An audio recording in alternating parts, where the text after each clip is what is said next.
The telescope on Mauna Kea breathes in starlight. It sits above most of Earth's atmosphere, where the air thins to almost nothing and the seeing improves to fractions of an arc-second. Night after night, automated surveys sweep the sky in predetermined patterns, photographing the same patches of darkness hours apart, looking for anything that moves. Most objects that move are familiar asteroids tumbling in their predictable orbits, comets returning on schedules calculated centuries ago, satellites tracing bright lines across the frame. The telescope does not care what it finds. It simply collects photons and converts them to data, and the data flows to servers where algorithms compare one night's image to the next, flagging anything that has shifted position against the fixed background of stars. On this particular night, in the constellation Orion, something appears that was not there before. A faint smudge, barely brighter than the noise in the detector. The algorithm flags it automatically, adds it to a list of potential discoveries, and the list grows longer as dawn approaches and the telescope closes its dome against the coming light. Hours pass.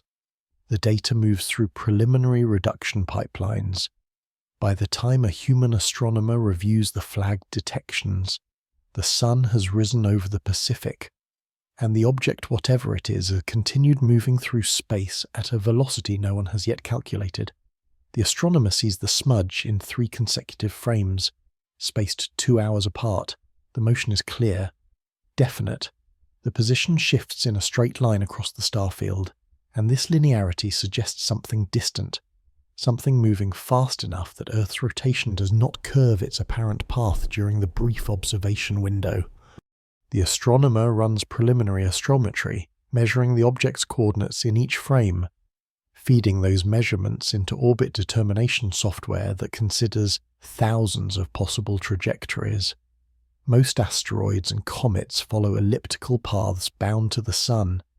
Their orbits are conic sections with eccentricities less than 1 oval stretched to varying degrees, but always closed, always returning.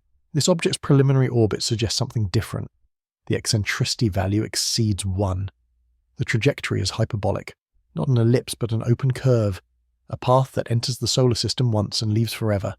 Only 3 times before has humanity detected such an object.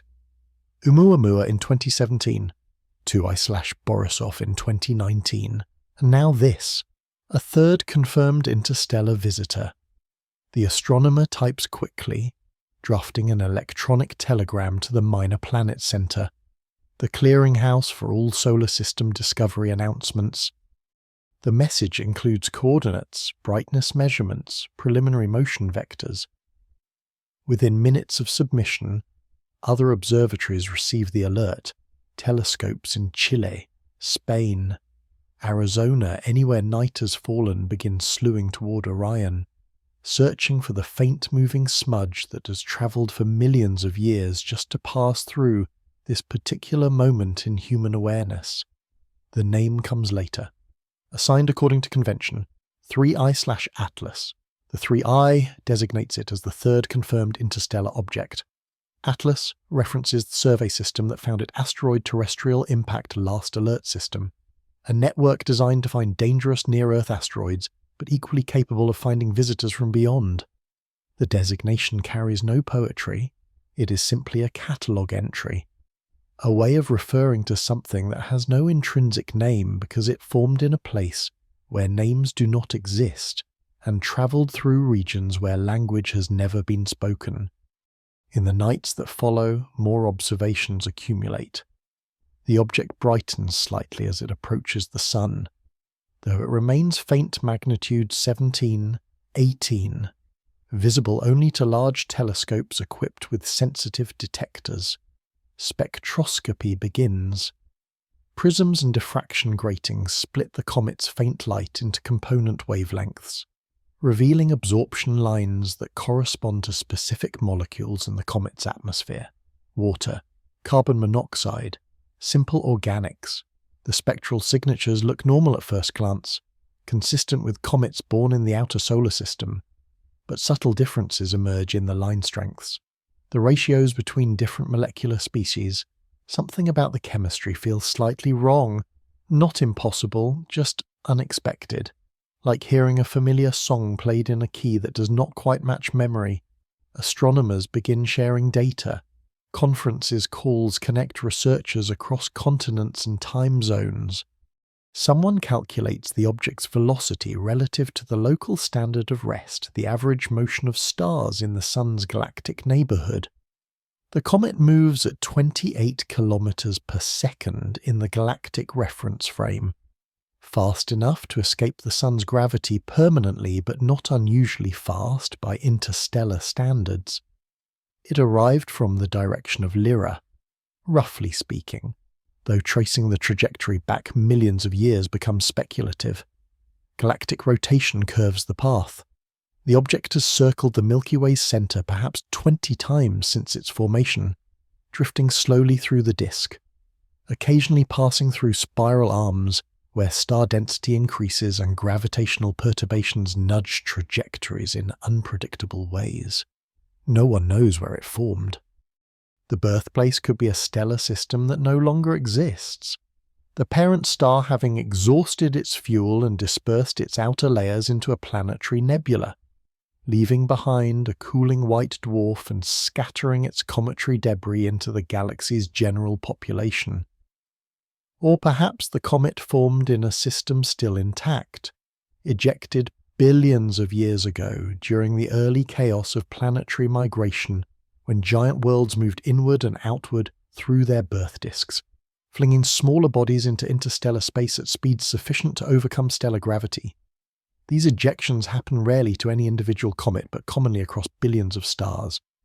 The galaxy is full of orphaned ice, wandering between systems, belonging nowhere.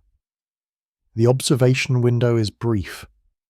3I/Atlas will remain bright enough for detailed study for only a few months before it recedes beyond the Sun and fades below detection thresholds. Telescope time is precious. Observing proposals are written, reviewed, approved on fast-track schedules. Every clear night matters. Every photon collected adds incrementally to understanding. The comet does not care. It continues along its trajectory, indifferent to the attention, following gravitational gradients that existed long before telescopes and will persist long after. Somewhere in the data, already recorded but not yet noticed, are anomalies that will later prompt questions no one has thought to ask. But for now, there is only the steady accumulation of measurements, the slow construction of knowledge from light that has travelled across interstellar distances to reach detectors on a small planet orbiting an ordinary star in an unremarkable spiral arm. The comet glows faintly in Orion. The telescopes watch, and the night continues, indifferent and enormous, above the mountain where humans have built instruments to catch whispers from the places between stars. The orbital elements arrive in spreadsheets and plots, numerical values that describe the comet's path through space with mathematical precision. Eccentricity 1.23, greater than 1. Definitively hyperbolic. The trajectory does not close. It opens infinitely in both directions, one arm extending back toward the comet's unknown origin, the other reaching forward into equally unknown futures, semi-major axis negative, because hyperbolic orbits possess negative energy relative to the Sun's gravitational well. The comet is unbound. It climbs out of the Sun's gravity gradient permanently, converting gravitational potential into kinetic energy, gaining speed as it departs until distance diminishes the Sun's influence to negligible values and the comet settles into its terminal velocity, the speed it will maintain, more or less, for the next several million years as it crosses the space between stars. Inclination 43 degrees relative to the ecliptic plane. The comet's path cuts diagonally through the solar system's disk, crossing above and below the plane where planets orbit. This geometry suggests the comet approached from galactic coordinates that align poorly with the solar system's orientation. Not surprising. given that the solar system's ecliptic reflects only local conditions during planetary formation 4.5 billion years ago, while the comet's trajectory reflects whatever velocity vector it possessed when it entered the Sun's gravitational sphere of influence. The two geometries have no reason to align. They are products of different histories, different formation environments, different dynamical contexts. That they intersect at all is coincidence, or perhaps inevitability given enough time. The galaxy is large. Trajectories eventually cross everything if they persist long enough. Perihelion distance 0.87 astronomical units. The comet's closest approach to the Sun will occur inside Earth's orbit, though not by much. At perihelion, solar heating will intensify. Surface ices will sublimate more rapidly. The coma, the diffuse atmosphere of gas and dust surrounding the nucleus, will expand, brightening the comet temporarily as increased outgassing scatters more sunlight. This perihelion passage offers the best opportunity for detailed observation. When the comet is simultaneously closest to Earth and most active, astronomers plan observing campaigns accordingly, coordinating across institutions and wavelengths. Optical telescopes will image the coma and tail structure. Infrared instruments will measure thermal emission from the nucleus, constraining its size and surface temperature. Radio telescopes will search for emissions from exotic molecules that only become detectable when outgassing rates peak. Ultraviolet spectrographs will study hydrogen Lyman alpha emission, tracing the extent of the comet's vast exosphere, a tenuous hydrogen cloud extending millions of kilometers beyond the visible coma. The timing is not ideal. Perihelion occurs in early spring, when the comet's position places it low on the horizon for many Northern Hemisphere observatories.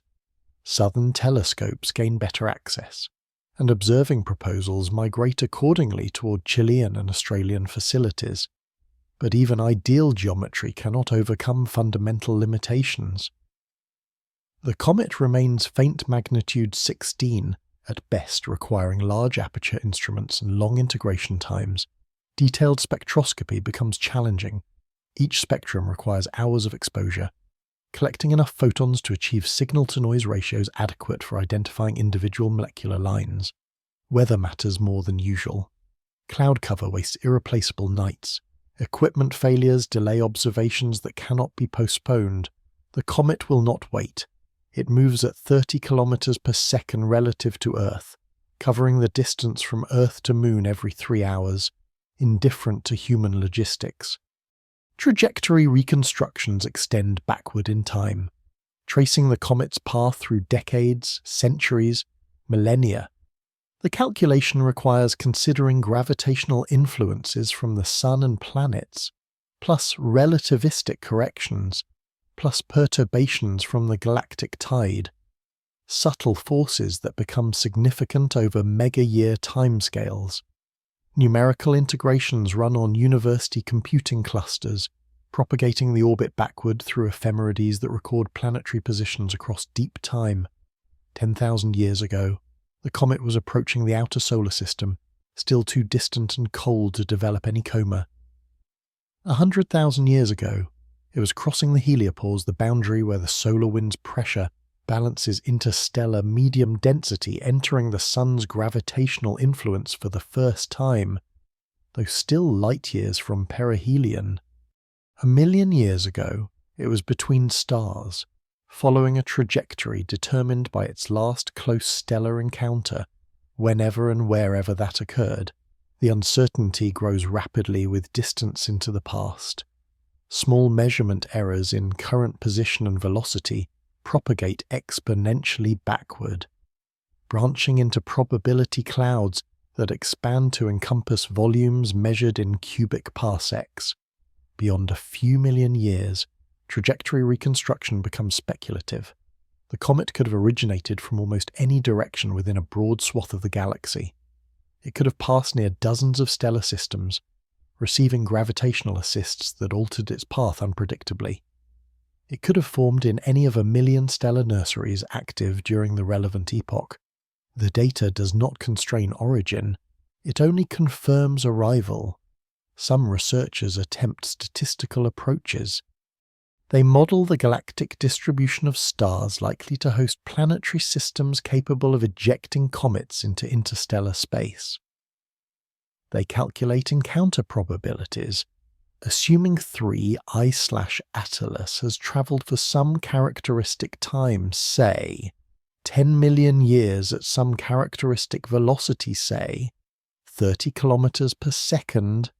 The nearest star in the comet's approximate inbound direction is GJ 876, a red dwarf 15 light-years away, but trajectory reconstruction does not pass particularly close to that system, even accounting for uncertainties. The next candidate is farther still. No obvious parent star emerges. The comet's origin remains unidentified, likely unidentifiable given current data. This ambiguity troubles no one particularly. Interstellar space is vast. The comet has travelled distances that dwarf the separation between neighbouring stars. It has crossed regions containing hundreds of stellar systems, any one of which might have contributed to its present trajectory through gravitational scattering, even if none of them represent the original formation site. Trying to identify a birthplace from trajectory alone is like trying to identify which specific air mass contributed moisture to a particular raindrop. The history is too long, the influence is too numerous, the system too chaotic. What remains certain is the geometry itself, the hyperbolic path, the open trajectory, the permanent departure. 3 I/Atlas will visit the inner solar system once, turn around the sun at perihelion, and climb back out of the gravitational well along the departure asymptote, a mirror image of its inbound path, shifted slightly by solar gravity's bending effect. Within a few years, it will cross Neptune's orbit outbound. Within a century, it will exit the Kuiper belt. Within a millennium, it will recross the heliopause, returning to the interstellar medium from which it came. And then, for millions of years afterward, it will continue through the galaxy's disk, drifting slowly around the Milky Way's rotation curve, until eventually perhaps another stellar encounter bends its path toward some other star, where beings not yet evolved might notice its arrival and wonder, briefly, about where it came from before it disappears again into the dark between lights. The equations describe this motion with satisfying completeness. Every position, every velocity, every acceleration derivable from initial conditions and gravitational parameters. The comet's future is determined, at least in principle, though unknowable in practice beyond certain timescales where chaos emerges from compounding perturbations. But for now, for the brief interval where the comet passes through human observation, the trajectory is known, predicted, certain. The geometry of arrival and departure captured in numbers that anyone with sufficient mathematical background could verify independently, checking the calculations, confirming the hyperbolic eccentricity, agreeing that yes, this object came from elsewhere and returns to elsewhere, and we are merely witnesses to its passage. The data accumulates, the orbit refines, and in a quiet irony that pleases no one, the better the trajectory becomes known. The more obvious becomes the fact that knowing the trajectory reveals almost nothing about where the comet has been or what it has seen during its millions of years crossing the empty spaces between suns. The spectrograph splits light into component wavelengths, spreading the comet's faint glow across a detector array where each pixel records photons at slightly different energies. The resulting spectrum appears as a graph intensity versus wavelength, displaying peaks and valleys that correspond to specific molecules absorbing or emitting light at characteristic frequencies. These spectral features are fingerprints. Each chemical compound produces a unique pattern determined by quantum mechanical rules governing electron transitions and molecular vibrations. Water absorbs strongly in certain infrared bands. Carbon monoxide shows distinctive lines in the ultraviolet. Cyanogen, a compound containing carbon and nitrogen, creates recognizable features in the visible spectrum. By identifying which lines appear and measuring their strengths, Astronomers can determine the comet's chemical composition without ever touching it, relying only on photons that have travelled from the comet's surface to Earth's telescopes. The first spectra of 3A/Atlas look normal. Water dominates, as expected for any comet. Frozen water ice constitutes most cometary mass, mixed with other volatiles that condense at low temperatures: carbon dioxide, carbon monoxide, methane, ammonia.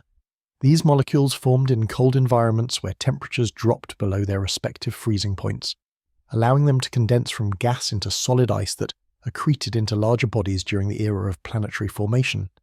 In the solar system, comets formed beyond the frost line, the distance from the young sun where water ice could exist without sublimating. Beyond Jupiter, roughly, though the exact location varied depending on the solar nebula's temperature gradient and evolution. Interstellar comets presumably formed beyond similar frost lines in other stellar systems, where analogous conditions allowed volatile ices to survive and accumulate. But subtle differences emerge in the line ratios. The relative abundance of carbon monoxide to water appears higher than typical solar system comets. Not drastically higher, the difference is only 20 or 30%, but statistically significant given measurement uncertainties. Carbon monoxide is volatile ice that sublimates at very low temperatures. Around 25 Kelvin, it condenses farther from stars than water ice, which freezes at higher temperatures. A comet enriched in carbon monoxide relative to water suggests formation in a particularly cold region, either very far from its parent star or in a stellar system with a cooler, less luminous sun that shifted the frost lines inward, allowing carbon monoxide ice to condense closer to the star than would occur around a sun-like star. Additional spectral features hint at other compositional oddities. Nitrogen-bearing molecules appear slightly overabundant. Deuterium heavy hydrogen with an extra neutron shows isotopic ratios that differ marginally from solar system values. These differences are small, barely above detection thresholds, and some researchers question whether they are real or artifacts of data reduction. But if real, they suggest the comet formed from molecular cloud material with a different chemical history than the material that condensed to form the solar system. Molecular clouds are not chemically uniform. They contain gradients and pockets where conditions favour different chemical pathways. Temperature variations affect which molecules can form. Radiation from nearby stars drives photochemistry that produces complex organics. Shockwaves from supernova explosions compress gas and alter deuterium fractionation.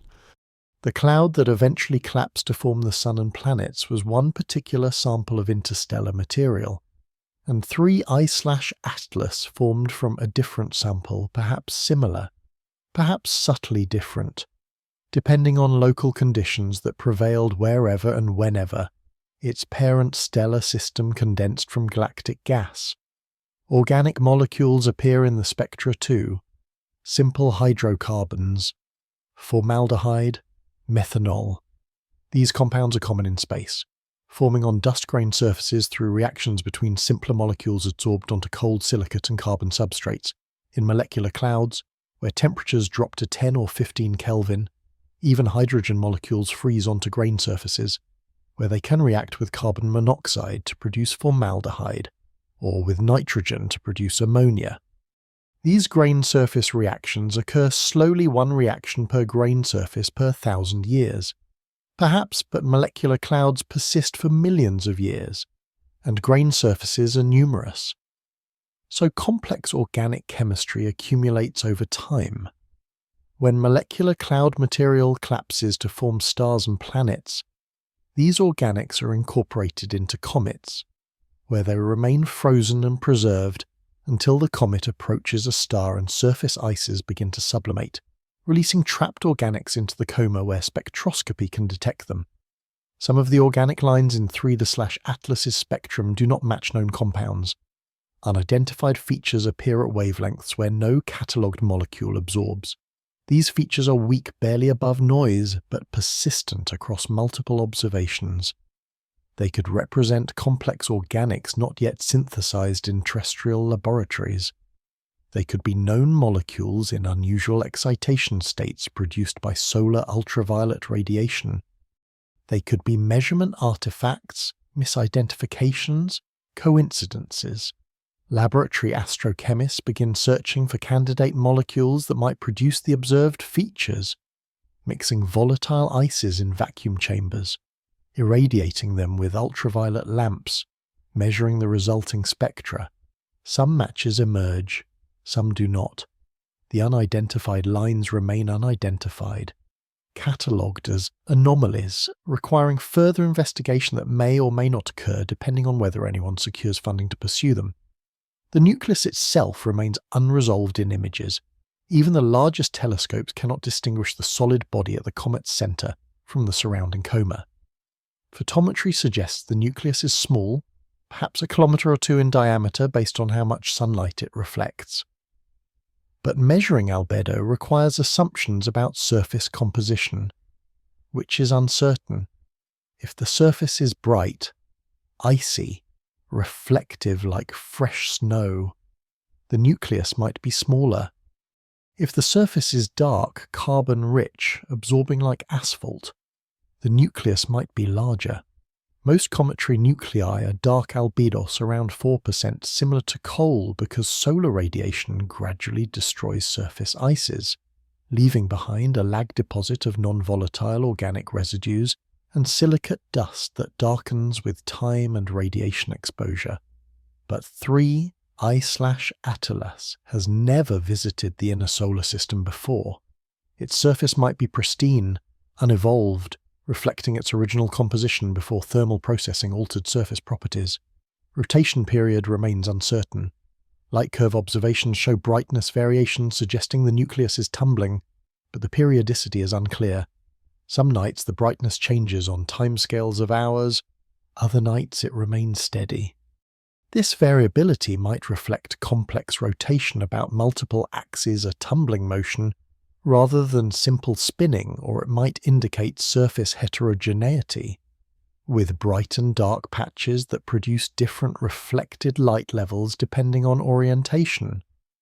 Or the variations might arise entirely from coma activity, with outgassing jets turning on and off as different regions of the nucleus rotate into sunlight. Distinguishing these possibilities requires better data than currently exists, which requires more telescope time, which requires competing against other observing proposals, which requires convincing review committees that understanding this particular interstellar comet's rotation justifies displacing someone else's approved program. So the measurements continue. Slowly, incrementally, each observation adds a few more data points to catalogues that will eventually constrain models. But the process is slow, the comet is faint, telescope time is finite, and behind all the spectra and photometry and astrometry is the nagging awareness that this chemistry, these molecules, these isotope ratios, these organic compounds formed somewhere else, in another stellar system, around another star, in a molecular cloud that condensed before our own.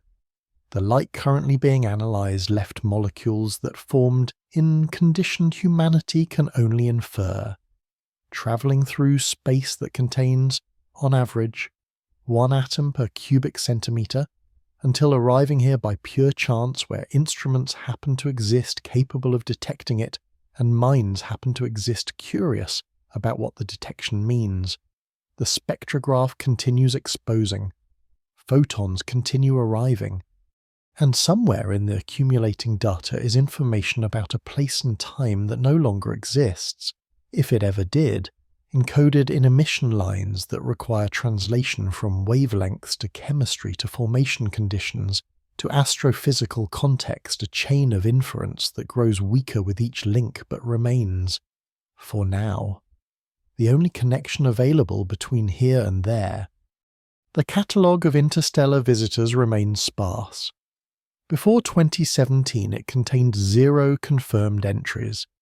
Theoretical predictions suggested such objects should exist comets and asteroids ejected from other stellar systems during planetary formation, drifting through the galaxy in vast numbers, but predictions are not detections.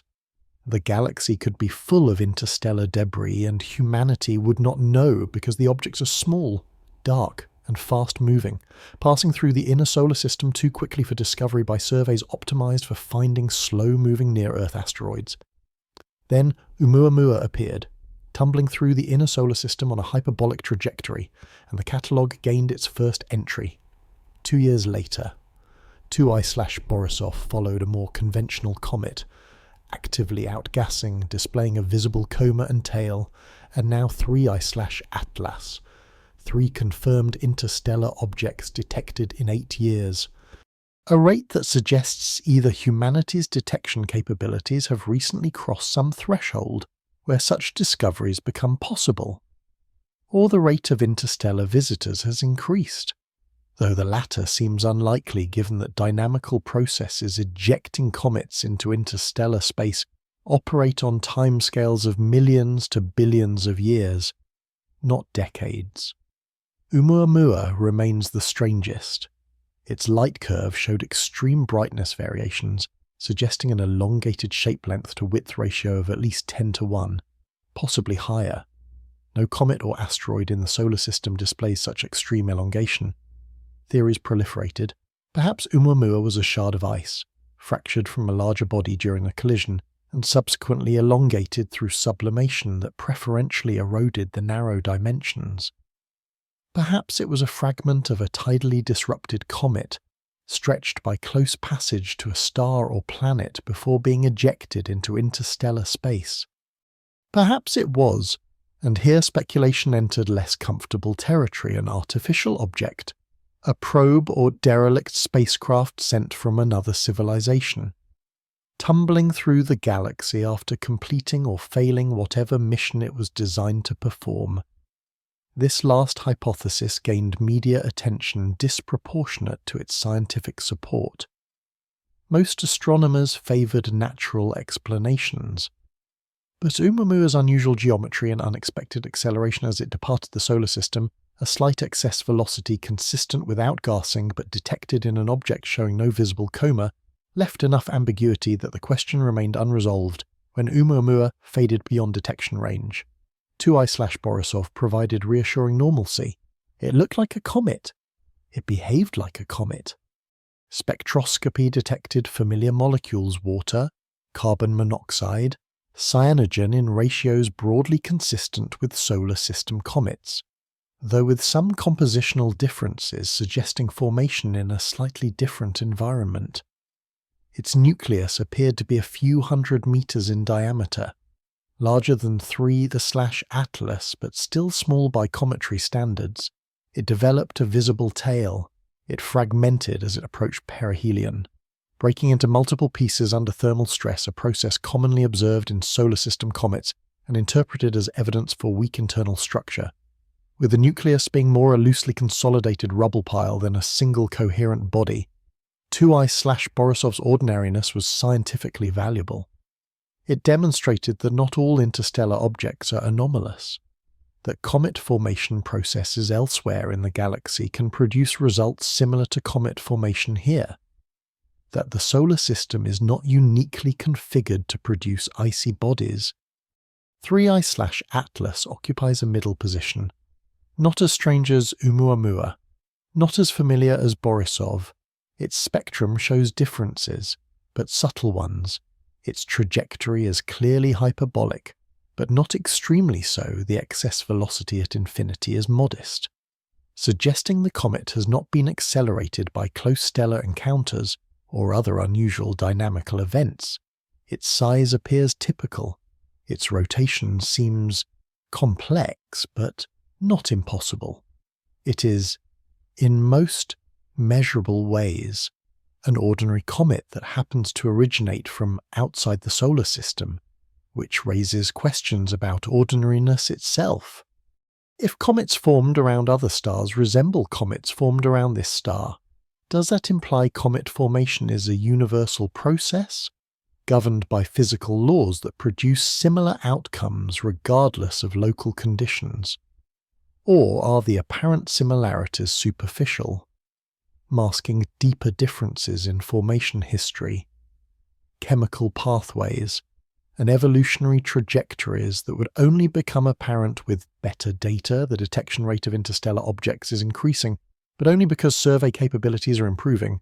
Pan-STARRS, ATLAS, and similar systems scan larger areas of sky to fainter magnitude limits than previous surveys, increasing the probability of detecting rare, fast-moving objects. Still, 3 confirmed detections in 8 years is a small sample. Estimates based on these detections suggest the inner solar system receives approximately 1 interstellar visitor per year, objects larger than a few tens of meters, passing within a few astronomical units of the Sun. Most go undetected because they arrive from directions not currently being surveyed, or pass through during daylight when optical telescopes cannot observe, or remain too faint for detection even when favourably positioned.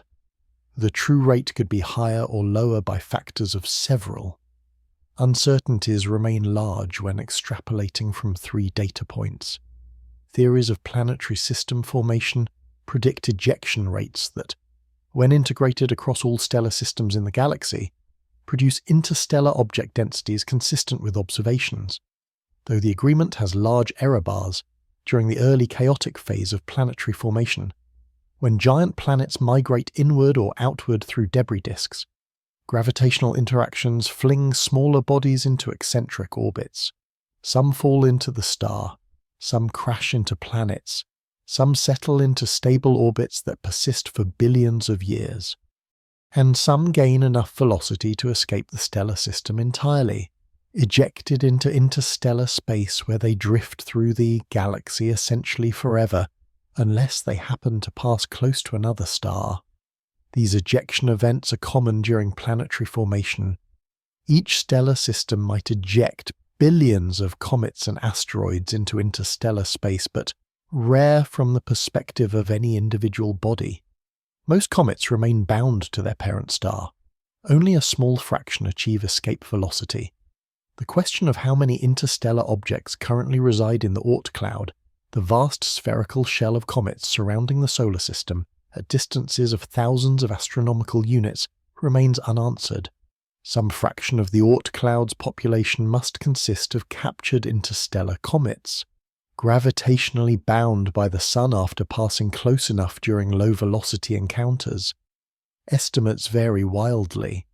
Perhaps 1% of the Oort cloud is captured interstellar material. Perhaps 10%, perhaps less than 0.001%. Distinguishing captured objects from native solar system comets requires measurements that are currently impossible. You would need to physically visit an Oort cloud comet, analyze its isotopic composition in detail, and compare it to solar system standards. Such missions are not on any planning document, and will not be for decades at minimum, possibly centuries, so the catalogue remains small.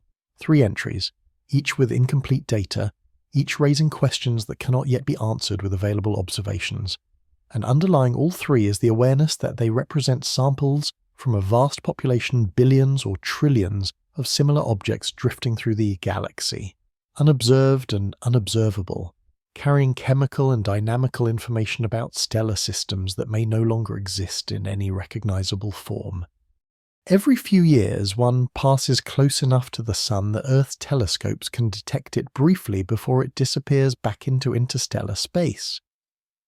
The detections are rare, the windows are narrow, and the objects themselves are indifferent to whether they are observed or not.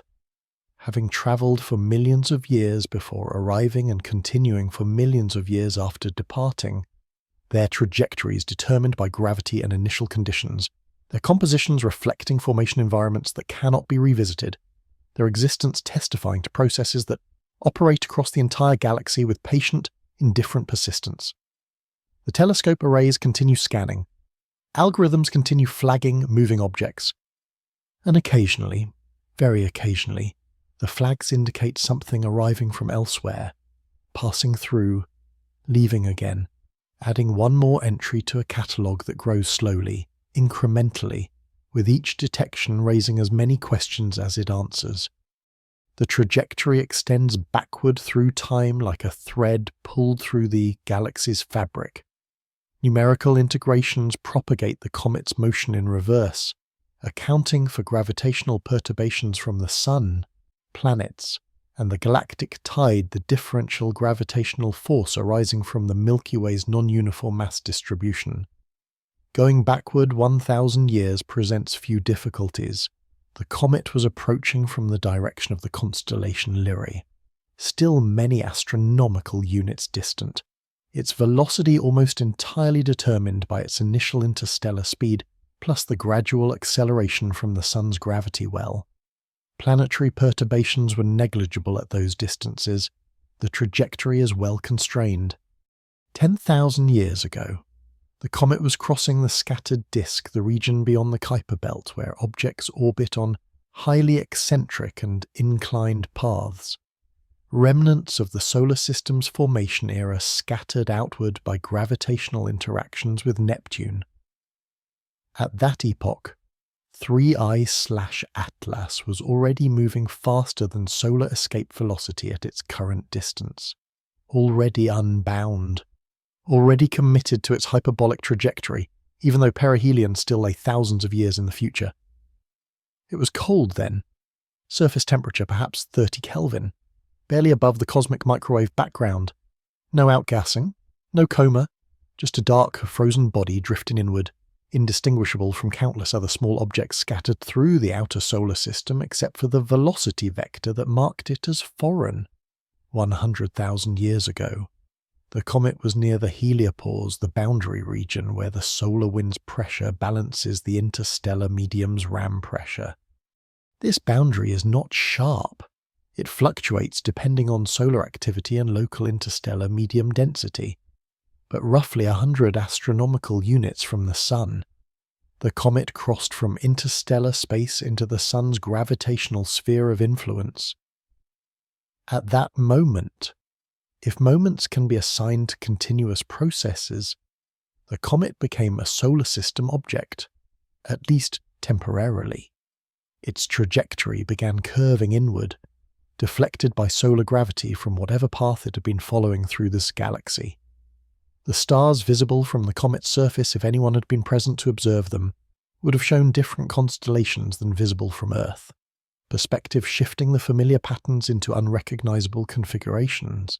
The Sun was brighter than most stars, but still just a star, not yet showing any disk, not yet producing measurable heating. 1 million years ago, the comet was between stars. The nearest stellar system was light years distant. The interstellar medium density was perhaps 1 atom per cubic centimetre, mostly hydrogen, some helium, traces of heavier elements, cosmic rays, high-energy particles accelerated by supernova shocks and other violent astrophysical processes bombarded the comet's surface continuously, gradually altering surface chemistry through radiolysis, breaking chemical bonds, creating reactive radicals that recombine into new compounds. This space weathering operates slowly but persistently. Over millions of years, it darkens surfaces, destroys complex organics, implants hydrogen and helium into surface materials. The comet's surface today bears the cumulative effects of millions of years of cosmic ray exposure, though disentangling that damage from more recent solar radiation effects proves difficult. 10 million years ago becomes speculative. Trajectory reconstruction encounters exponential divergence. Small uncertainties in current position and velocity measurements propagate backward, growing larger with each orbital period, branching into probability distributions that eventually encompass volumes measured in cubic parsecs. The comet could have passed near dozens of stellar systems during those 10 million years. Each close approach would have perturbed the trajectory, bending the path through gravitational deflection. Tracing the path backward requires knowing the positions and velocities of all nearby stars 10 million years ago, which requires knowing their current kinematics and propagating those backward, accounting for galactic rotation, spiral arm passages, and random velocity perturbations from close encounters with giant molecular clouds and other stars. These calculations are possible but produce results with large uncertainties. Statistical approaches suggest the comet likely originated from a stellar system within a few hundred light-years of the Sun, not because trajectory reconstruction points to any specific system, but because the volume of space within a few hundred light-years contains enough stars that statistical probability favors origin within that region over more distant regions. But likely is not the same as definitely, and within a few hundred light-years encompasses thousands of candidate stellar systems, any one of which might or might not host planets, any one of which might or might not have ejected comets during its history, any one of which might or might not be the actual birth system of 3Y/Atlas. Some stellar systems can be ruled out based on relative velocities. If a candidate star moves through the galaxy at very different velocity than 3/Atalas's current galactic rest frame velocity, then escaping from that stellar system would have required improbably high ejection speeds. These velocity constraints eliminate some candidates but leave many others viable. Spectroscopy of candidate stars might provide additional constraints if a star has unusual chemical composition, and 3I/Atlas's composition differs significantly. That star becomes a less likely parent, but stellar abundances vary more from star to star than initially expected, and cometary compositions reflect formation conditions in protoplanetary disks rather than stellar photospheres. So abundance matching is not conclusive. The most likely formation scenario involves ejection during the planet formation epoch, when the stellar system was young, perhaps a few million to a few 100 million years old, and giant planets were migrating through a debris disk full of smaller bodies. Jupiter and Saturn's outward migration in the solar system's history ejected countless objects into interstellar space. Similar processes presumably operated in other stellar systems with giant planets. But this scenario is generic rather than specific. It describes a mechanism but does not identify a location. Thousands of stellar systems within the relevant spatial and temporal volume underwent planet formation involving giant planet migration. 3I/Atlas could have been ejected from any of them. Alternative scenarios are possible. The comet might have formed in a stellar system that subsequently passed close to another star, with the close encounters tidal forces stripping comets from both systems and flinging them into interstellar space. Or the comet might have formed in a binary or multiple star system where gravitational interactions between the stellar components destabilized planetary orbits and ejected material. Or the parent star might have experienced a violent event, a stellar outburst, a companion star going supernova that imparted additional velocity to orbiting bodies. Each scenario makes different predictions about ejection velocities and comet properties, but distinguishing between them from current data is not possible, so the origin remains uncertain. The comet's history before 100,000 years ago is essentially unknown and likely unknowable given plausible future observations. It formed somewhere. It was ejected somehow. It travelled through interstellar space for some duration, possibly millions of years, possibly much longer if it has orbited the galaxy multiple times since ejection. During that travel, it experienced cosmic ray exposure, rare collisions with interstellar dust grains, gradual orbital evolution from galactic tidal forces. It approached the Sun from one particular direction, having traversed some particular path through the galaxy, carrying in its composition and isotopic ratios and surface weathering patterns a record of that journey, a record that would be readable if humanity possessed sufficient observational capability and theoretical understanding, but which remains largely opaque given current limitations.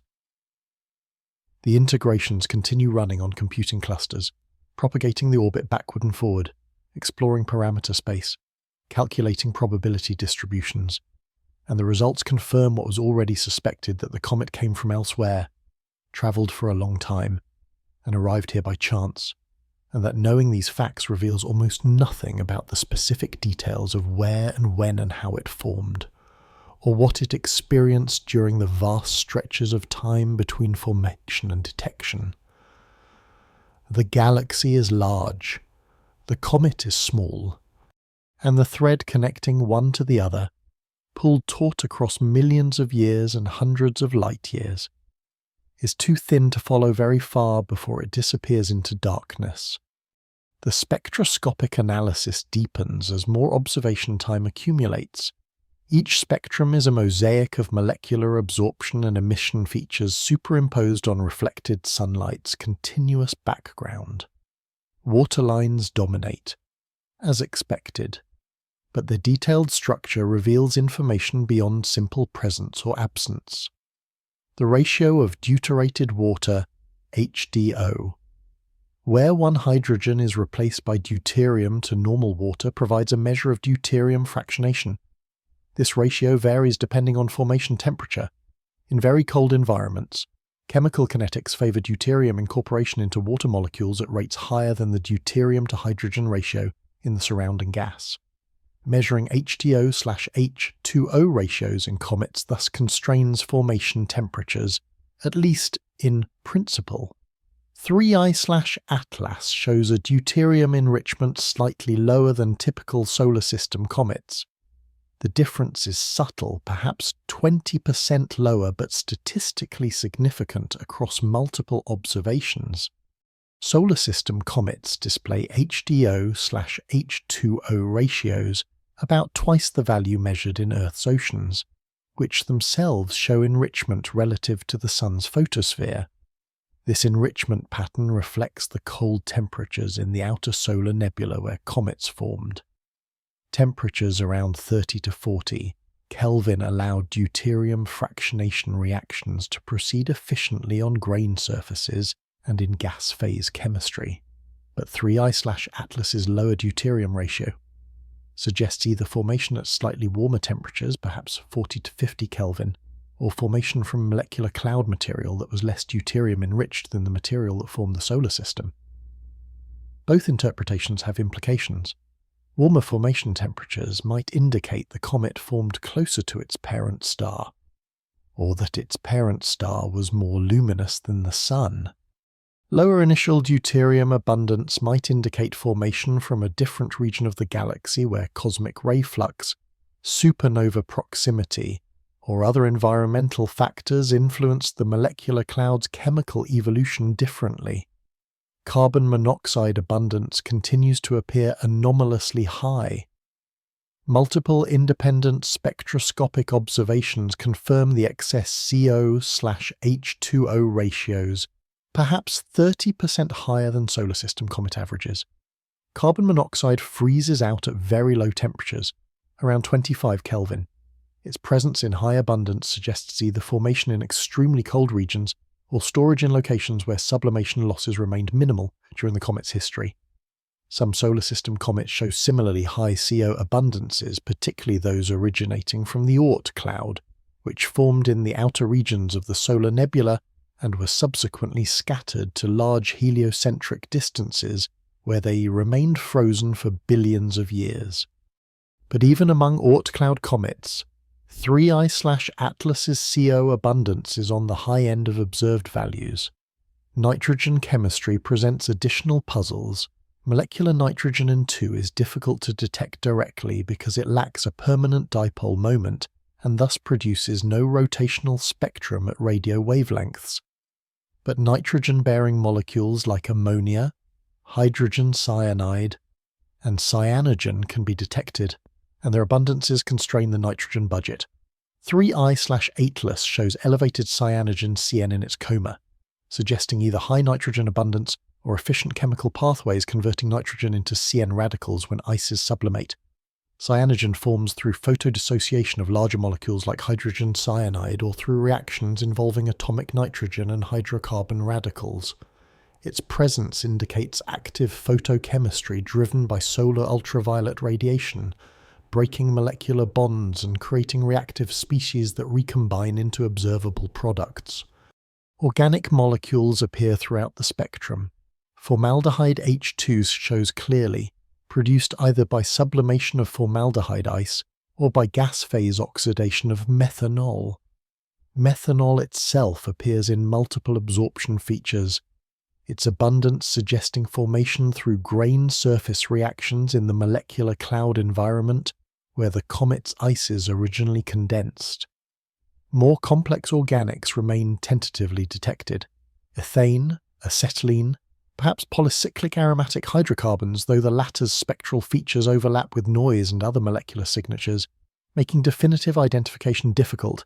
These complex organics, if present, likely formed through ultraviolet-driven chemistry on grain surfaces, building up from simpler precursors over millions of years in the molecular cloud before being incorporated into the comet during accretion. Isotope ratios beyond deuterium prove difficult to measure.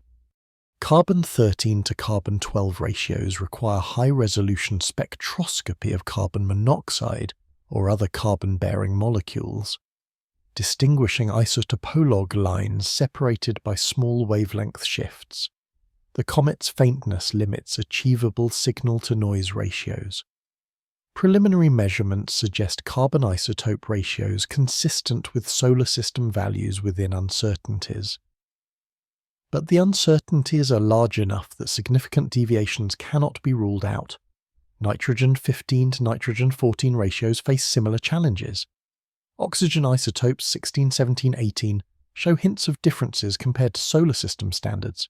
But again, measurement uncertainties exceed the apparent deviations, leaving the question unresolved. Dust composition remains even more uncertain. Dust grains in the coma scatter sunlight, producing continuum emission that underlies the spectral features from gaseous molecules. The dust color, how reflectivity varies with wavelength, suggests silicate minerals mixed with organic carbonaceous material, broadly similar to dust in solar system comets. But detailed mineralogy requires mid-infrared spectroscopy, which requires space-based telescopes or specialized ground-based instruments operating in narrow atmospheric windows. Such observations are planned but not yet executed at the time of the current reporting. The dust-to-gas ratio, the mass of solid particles ejected relative to the mass of sublimated volatiles, appears typical, neither unusually dusty nor unusually gas-rich, though again, measurements are preliminary. One persistent mystery involves unidentified spectral features. Several weak absorption lines appear at wavelengths where no catalogued molecule is expected to absorb. These features recur across independent observations, arguing against instrumental artifacts or misidentifications. Laboratory spectroscopists begin searching for candidate molecules.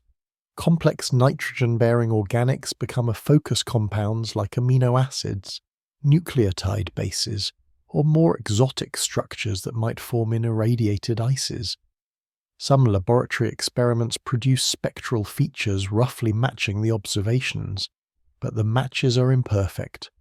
The unknown lines could represent mixtures of molecules rather than single compounds. They could be known molecules in unusual rotational or vibrational states.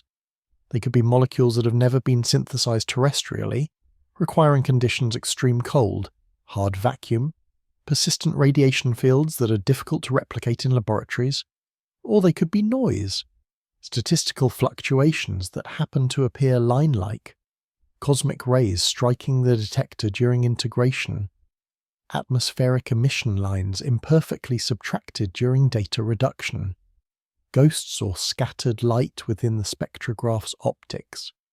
Distinguishing real spectral features from artifacts requires multiple independent confirmations with different instruments, which requires more telescope time, which requires. The familiar bottleneck returns. Time is finite. The comet is fading as it moves away from optimal viewing geometry. Decisions must be made about which observations to prioritize, and unidentified spectral features compete against better understood measurements that offer clearer scientific returns. So some questions remain unanswered. The molecules producing certain absorption lines remain unidentified. The formation environment that produced the comet's specific deuterium and carbon monoxide abundances remains underconstrained. The exact mineralogy of the dust remains unmeasured. And beneath all these specific uncertainties lies the broader question: to what extent do these chemical details reflect universal comet formation processes? And to what extent do they reflect idiosyncrasies of the particular stellar system where 3I/Atulus formed? Are the differences meaningful or merely statistical fluctuations within an essentially uniform population? The data do not yet allow that question to be answered definitively. Photons continue arriving, spectra continue accumulating, and in the recorded wavelengths and intensities is encoded information about ice chemistry frozen 4.5 billion years ago, give or take, in a protoplanetary disk surrounding a star whose identity remains unknown, formed from molecular cloud gas whose provenance is untraceable, carrying through space a chemical archive that can be partially read but not fully interpreted given current knowledge. The comet brightens as it approaches perihelion. Not dramatically, the change is measured in fractions of a magnitude, discernible only through careful photometry comparing observations separated by weeks but consistently. Brightness increases because the comet moves closer to the Sun, receiving more intense solar radiation per unit area, and because increasing temperature drives higher sublimation rates, expanding the coma and releasing more dust to scatter sunlight. The relationship between heliocentric distance and brightness follows predictable patterns for most comets, parameterized by equations that relate visual magnitude to distance raised to some power. The exponent varies from comet to comet depending on composition, structure, and thermal properties, but typical values fall between 2 and 4. 3I/Atlas shows an exponent near 3, suggesting moderate activity levels, neither exceptionally active like some fragmenting comets, nor unusually quiescent like extinct or dormant nuclei. But within this general brightening trend, irregularities appear. Some nights the comet is slightly brighter than predicted, other nights slightly fainter. These deviations might reflect rotational modulation, the nucleus spinning with different surface regions of varying activity, rotating into and out of sunlight.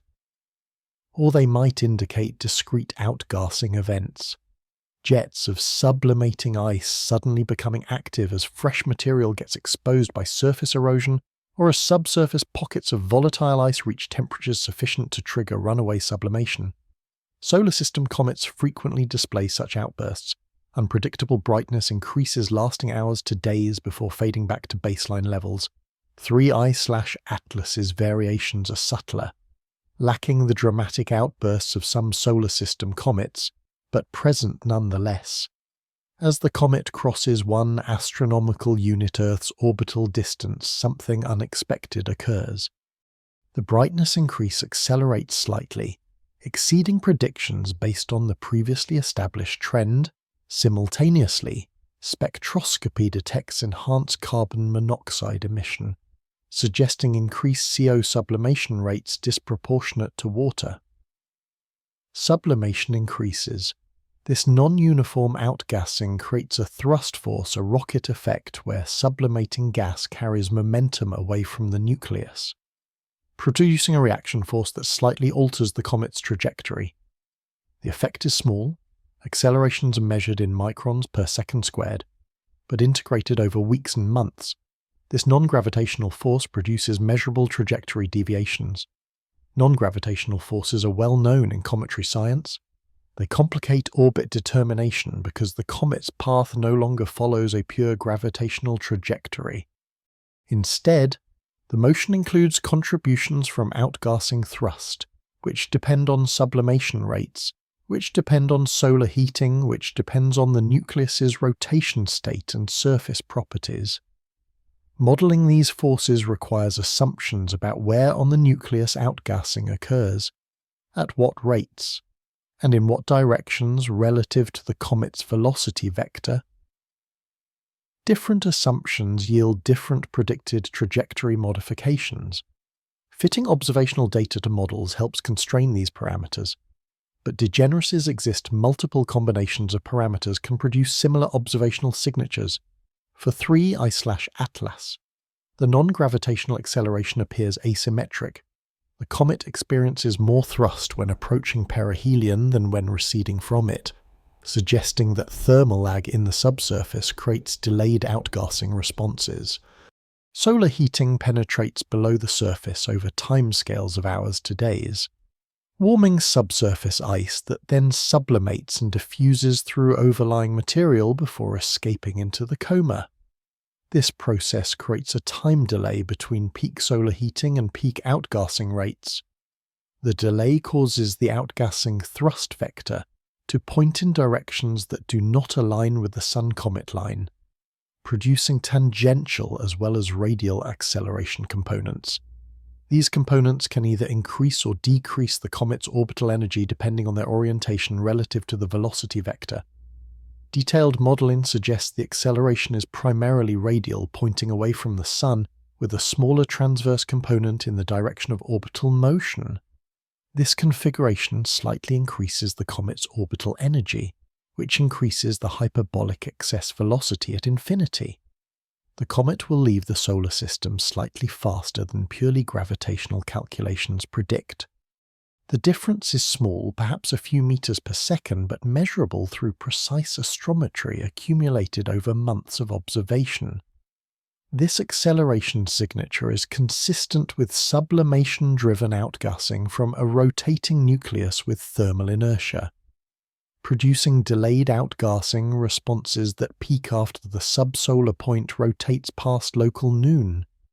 Some researchers note that similar acceleration patterns appeared in Oumuamua, where non-gravitational forces were detected despite the absence of any visible coma. That observation prompted speculation about exotic explanations, light pressure from reflected sunlight, magnetic forces, even propulsion systems before more prosaic explanations involving minimal outgassing below detection thresholds gained acceptance. 3I/Atlas's visible coma makes the outgassing explanation straightforward, but the specific pattern of acceleration, the asymmetry, the timing relative to perihelion, the magnitude relative to the comet's size contains information about internal structure and composition that is not fully extracted from current models. One possibility is that the nucleus is porous, with high void fraction, perhaps 50 or 60% empty space between loosely consolidated ice grains and dust particles. High porosity allows sublimated gas to diffuse through the interior before escaping, creating the observed thermal lag. It also reduces thermal conductivity, limiting how deeply solar heating penetrates, which affects sublimation rates at different depths. Measurements of bulk density would constrain porosity, but determining density requires knowing both mass and volume. Volume can be estimated from imaging if the nucleus is resolved, which it is not. Mass can be estimated from gravitational deflection of passing spacecraft, which do not exist for this target, so porosity remains inferred rather than measured, constrained only by how well different porosity values allow models to match observed acceleration patterns. Another possibility involves compositional heterogeneity. If the nucleus contains patches rich in carbon monoxide ice, mixed with regions dominated by water ice, those patches will sublimate at different rates depending on temperature. Carbon monoxide sublimates at lower temperatures than water, becoming active farther from the Sun.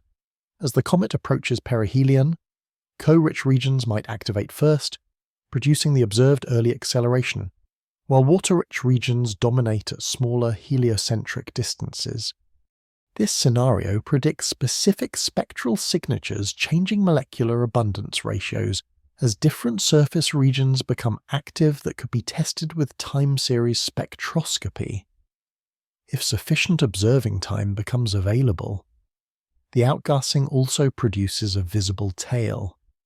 Imaging shows a narrow dust tail extending anti-sunward away from the Sun as expected from radiation pressure pushing dust grains released from the nucleus into streaming patterns.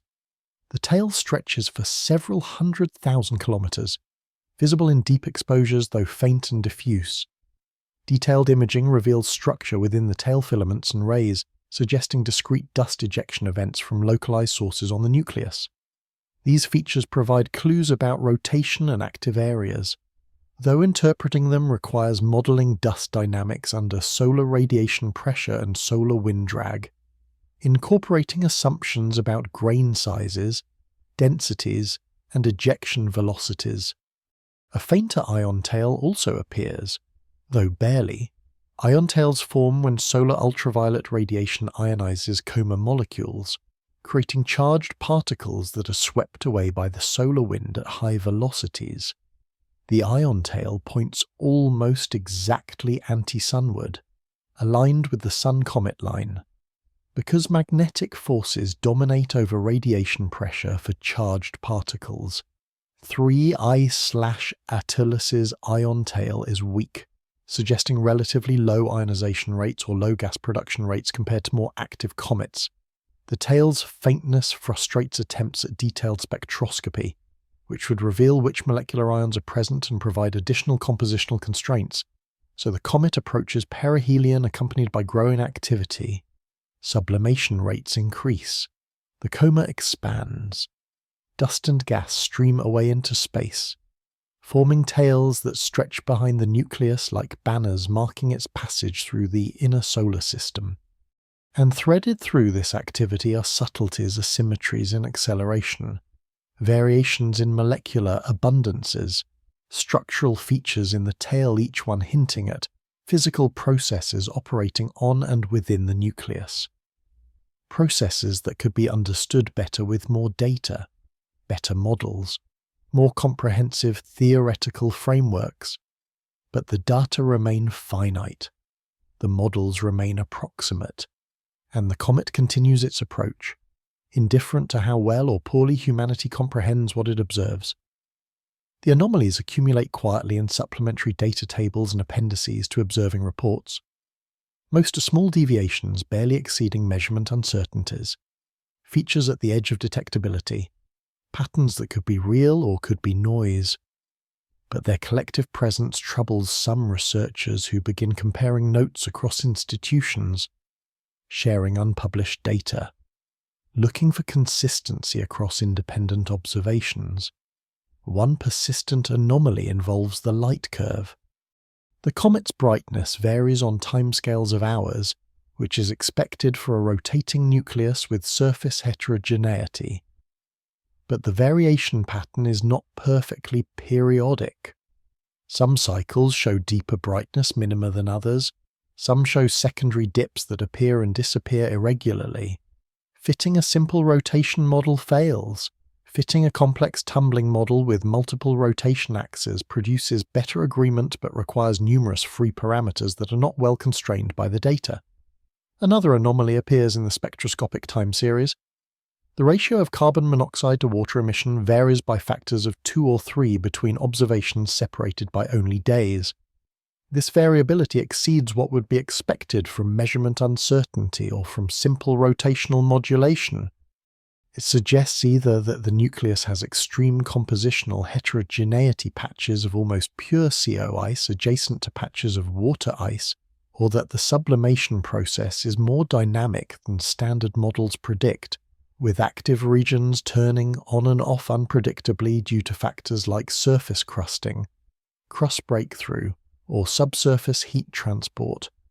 Both explanations are possible. Neither is definitively supported or ruled out by current data. A third anomaly involves the trajectory itself. Even accounting for non-gravitational forces from outgassing, slight residuals remain in the astrometric solution. The comet's observed position differs from model predictions by small amounts, typically less than an arcsecond, but the residuals do not appear to be random. They show weak but suggestive patterns, as if something in the force model is missing or misspecified. Additional outgassing sources, torques from asymmetric dust ejection, changing the rotation state, gravitational perturbations from undiscovered planets in the outer solar system. All of these have been invoked at various times to explain astrometric residuals in other comets, usually with limited success. The residuals for 3/8 are small enough that most researchers consider them unworthy of detailed investigation. A few disagree, writing papers that explore exotic explanations, magnetic interactions with the interplanetary medium, electromagnetic forces from charged dust grains, even speculative scenarios involving density anomalies within the nucleus that shift the center of mass as ice sublimates unevenly. One researcher at Interstellar, reviewing high-resolution images taken during optimal seeing conditions, notes what might be surface features on the nucleus itself, variations in brightness at sub-pixel scales that could represent albedo differences, topographic relief, or exposed ice patches. These potential features do not repeat from night to night in patterns consistent with rotation, which is puzzling. Either the features are not real artifacts of image processing or atmospheric distortion, or the rotation state is so complex that tracking surface features becomes impossible with current data cadence. Attempts to image the nucleus with adaptive optics systems at multiple observatories yield ambiguous results. Some images show hints of elongation or asymmetry. Others show a symmetric, unresolved point source. The nucleus may be too small for reliable resolution, even under optimal conditions, or atmospheric seeing may be smearing out real structure. Or both. The unidentified spectral lines continue to appear. They do not strengthen or weaken in proportion to known molecular lines, suggesting they do not arise from simple photo-dissociation products of common cometary molecules. Laboratory astrochemists working with exotic ice mixtures occasionally produce spectra with features in the right wavelength ranges, but the matches are never perfect. One experiment involving irradiated mixtures of water, carbon monoxide, and nitrogen produces an absorption feature within measurement uncertainty of one unidentified line. The experimenters publish a brief report suggesting the line might arise from a nitrogen-bearing organic radical produced by photolysis. Other researchers attempt to replicate the result. Some succeed, some do not. The question remains open. Then there are the radio observations.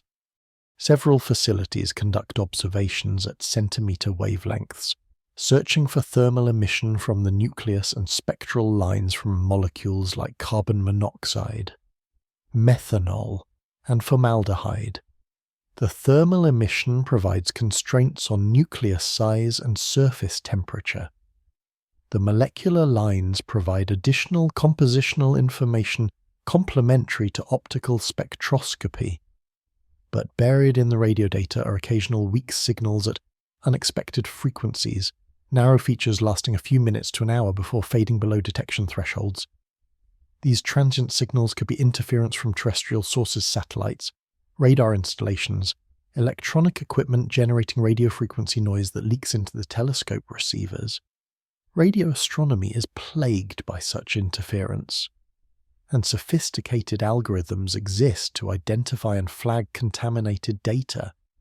But some transient signals pass the automated filters, appearing too narrow and frequency stable to be typical interference, yet not matching any expected molecular transition.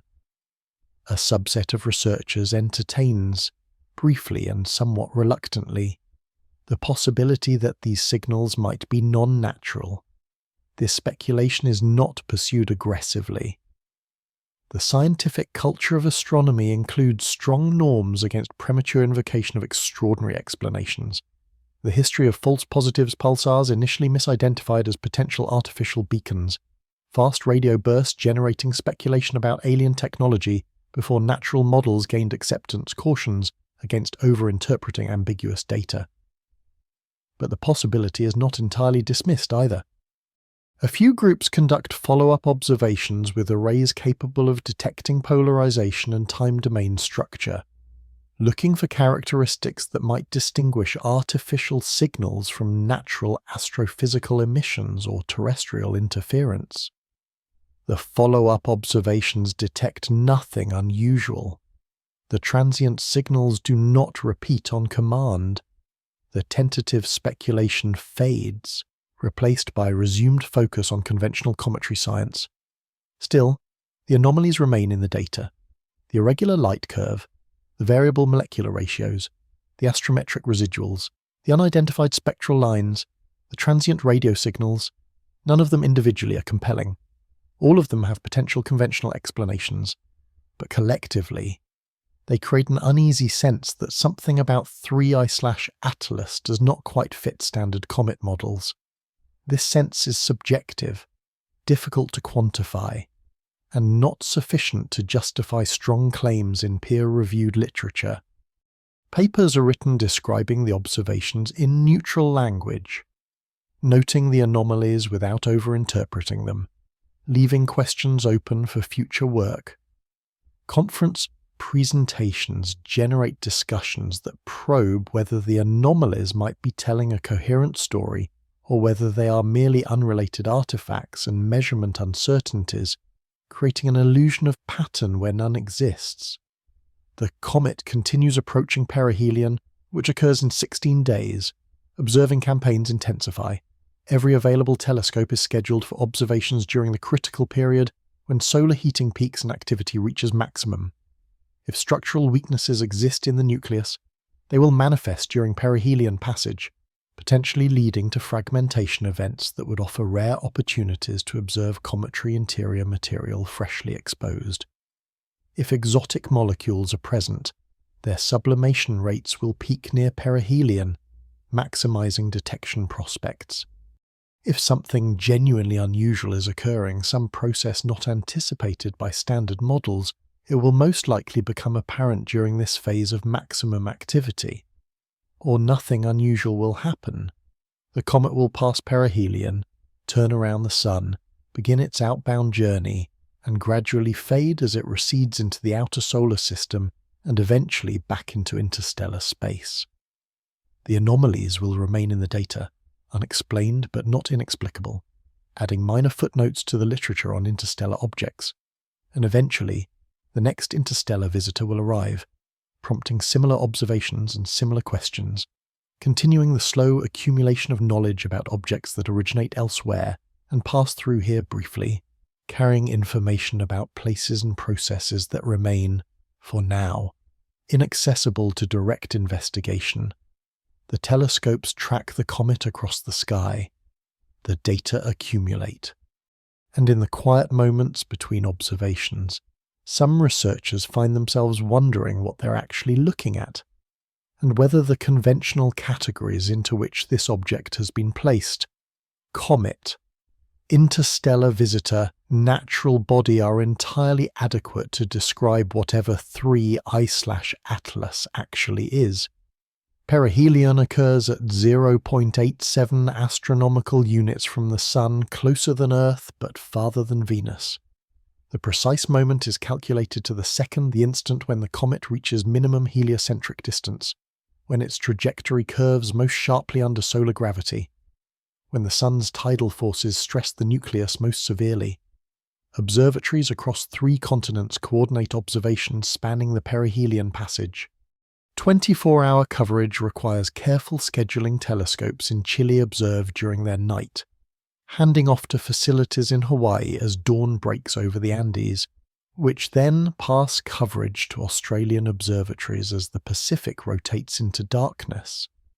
Some observations are lost to weather. Clouds over Mauna Kea block the sky for 3 critical hours. Dust storms in Chile reduce atmospheric transparency, but enough data accumulate to characterize the comet's behavior during its closest solar approach. The brightness increases reach their maximum in the days surrounding perihelion. The comet achieves magnitude 15.3, still too faint for amateur telescopes, but well within range of professional instruments.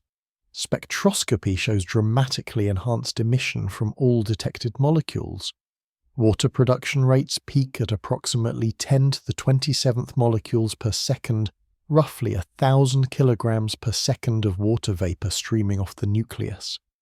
Carbon monoxide production reaches similar rates. The coma expands to a diameter exceeding 100,000 kilometers, though it remains diffuse, barely visible except in long exposure images. The dust tail lengthens to 3 million kilometers, a faint streamer trailing behind the nucleus as it swings past the Sun. But the predicted fragmentation does not occur. Many comets break apart at perihelion, unable to withstand thermal stress and tidal forces. Sun-grazing comets that pass within solar radii of the Sun's surface routinely disintegrate completely, vaporized by extreme heating or torn apart by tidal forces that exceed the nucleus's structural strength. 3I/Atlas experiences less extreme conditions. Its perihelion distance keeps it well outside any tidal disruption radius, but many comets have fragmented at similar heliocentric distances, suggesting that structural strength varies widely across the cometary population. Some nuclei are coherent solid bodies capable of withstanding significant stress. Others are loosely bound rubble piles that fragment easily when disturbed. 3I/Atlas apparently belongs to the former category. It remains intact through perihelion, emerging on the outbound trajectory without detected fragments or debris clouds. Thermal modelling during perihelion provides constraints on surface properties. Peak surface temperatures reach approximately 350 Kelvin, hot enough to sublimate water ice rapidly, but not hot enough to vaporize more refractory materials. Infrared observations detect this thermal emission, measuring the flux at wavelengths where the nucleus's blackbody radiation peaks. The observed temperatures match model predictions reasonably well, assuming a surface covered by dark, low albedo material with thermal inertia similar to lunar regolith. This thermal inertia, how quickly surface temperature responds to changing illumination, reflects the surface's ability to conduct and store heat. Low thermal inertia indicates insulating material, possibly fluffy dust or porous ice. High thermal inertia indicates dense, consolidated material with good thermal conduction. The values inferred for 3I/Atlas suggest something intermediate, consistent with a lag deposit of dust and organic residue overlying fresher ice beneath. The outgassing asymmetry becomes more pronounced near perihelion.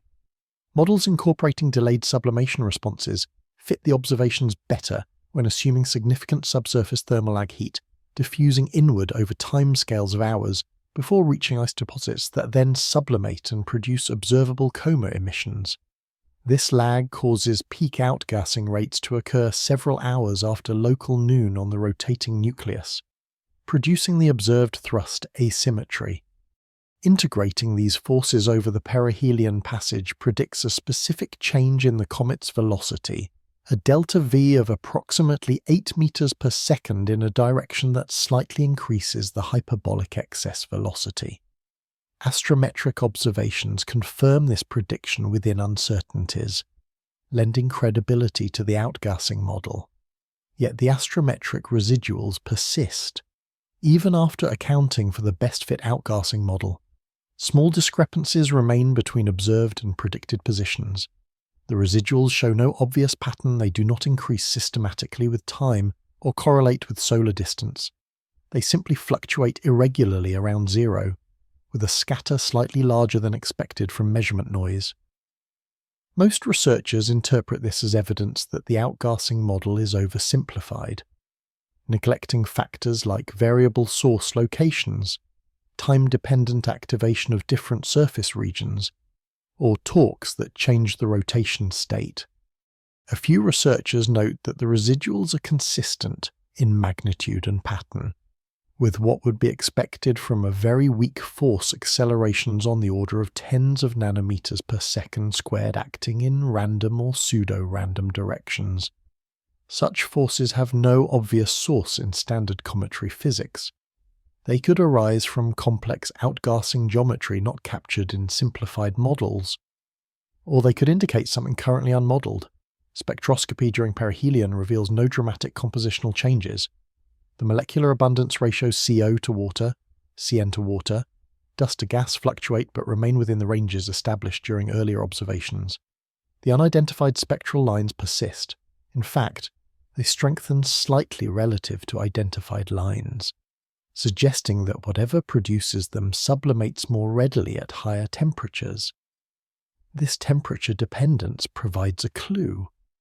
If the unknown molecules were simple, low volatility species, they should sublimate less readily than water.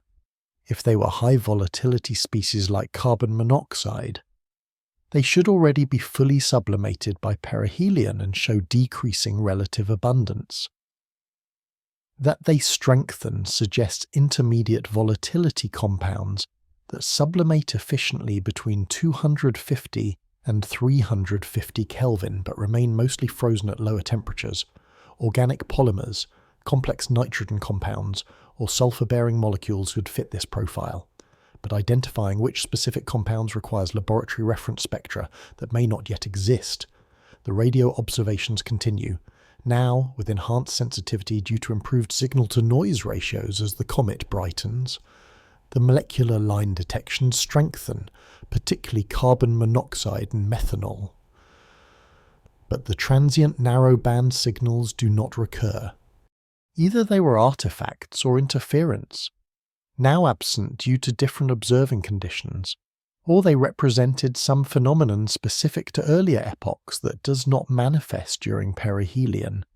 A few groups maintain monitoring campaigns, collecting continuous radio data over multi-hour periods, searching for any recurrence. The data sets grow large terabytes of time series spectral measurements. Automated algorithms search for narrow features, transients, periodicities. Nothing significant emerges. The searches will continue post-perihelion, but preliminary indications suggest whatever produced the earlier signals is no longer active. If it was ever real, perihelion passes. The comet reaches its minimum solar distance, curves around the Sun following its hyperbolic trajectory, and begins the outbound journey. The moment passes without event. No fragmentation, no outbursts, no dramatic changes in behavior. The comet behaves, overall, like a comet should behave, brightening as it approaches the Sun, peaking near perihelion and beginning to fade as it recedes. The observations have been successful in the sense that data were collected, models were tested, and understanding incrementally advanced. But nothing revolutionary emerged. No breakthrough discoveries, no clear resolution of the anomalies noted in earlier observations, just a continuation of the slow, methodical process of characterizing an object that will, within months, fade beyond detection and leave the solar system forever, carrying with it whatever secrets remain encoded in its composition and structure. The observation campaigns begin to wind down. Telescope time becomes less urgent. Researchers shift focus toward data analysis and paper writing, and the comet continues outbound, accelerating as it climbs out of the Sun's gravity well, carrying away momentum from sublimating ices, following a trajectory that leads, eventually, back to the interstellar medium and whatever lies beyond. The electromagnetic monitoring begins with routine observations. Radio telescopes scan for molecular emission lines. Magnetometers on spacecraft in the inner solar system record the ambient interplanetary magnetic field, looking for perturbations associated with the comet's interaction with the solar wind. These measurements are standard for cometary science. Comets produce ionized atmospheres, plasma comas through photoionization, and charge exchange processes. Solar wind carries its own magnetic field frozen into the flowing plasma. When solar wind encounters a cometary coma, the interaction creates complicated electromagnetic structures, bow shocks, plasma boundaries, induced magnetospheres. These structures have been studied extensively in solar system comets through in situ spacecraft measurements and remote observations. Similar processes should occur for 3 I/Atlas, and observing them provides information about outgassing rates, coma density, and solar wind conditions. The first anomaly appears in magnetometer data from a spacecraft positioned sunward of the comet's orbit. The instrument detects a weak, transient magnetic field enhancement, a pulse lasting approximately 20 minutes, coinciding with the spacecraft's passage through a position that places it roughly along the Sun-Comet line. Though separated from the comet by millions of kilometers, magnetic field enhancements are not unusual in the solar wind. Turbulence, shock waves, and magnetic flux ropes create continual variability. But this particular enhancement has unusual characteristics. The field strength increases smoothly over 5 minutes, plateaus for 10 minutes, then decreases smoothly. The magnetic field vector rotates during the enhancement, describing a helical pattern suggestive of twisted field lines, and the enhancement's timing correlates, within uncertainties, with a period when 3/Atlas was experiencing particularly strong outgassing based on spectroscopic observations. The correlation is noted but not initially considered significant. Correlations arise by chance. The solar wind is variable, the comet's outgassing is variable. The variations in two variable quantities occasionally correlate is not surprising. But additional spacecraft detect similar enhancements over the following days, weak magnetic field structures propagating outward from the Sun at speeds consistent with solar wind velocity, each one appearing hours after the comet showed increased activity. The correlations become harder to dismiss as coincidence. Something about the comet's interaction with the solar wind is producing detectable magnetic field perturbations far from the comet itself. Models of comet-solar wind interaction are invoked. In standard scenarios, photoionization creates ions in the coma. These ions are picked up by the solar wind magnetic field, which drapes around the coma, forming a bow shock and magnetic tail. The magnetic field strength at the comet's location can be estimated from solar wind models and the comet's position relative to the Sun. That field then interacts with the cometary plasma, creating field enhancements in the immediate vicinity of the nucleus. But the detected enhancements occur millions of kilometers away, far outside any plausible extent of the cometary coma. Either the comet is producing electromagnetic effects that propagate much farther than standard models predict, or the correlations are coincidental despite their statistical suggestiveness. One hypothesis involves charged dust. Dust grains ejected from the nucleus can become electrically charged through photoionization and secondary electron emission. Charged dust grains interact with the interplanetary magnetic field, experiencing Lorentz forces that deflect their trajectories. Large dust grains carry significant momentum, and if a substantial population of charged grains streams away from the comet, they could couple to the magnetic field over large volumes, producing detectable perturbations. Calculations suggest that dust production rates inferred from optical observations could, in principle, produce enough charged dust to create weak field enhancements if the dust is sufficiently conductive and charging is efficient.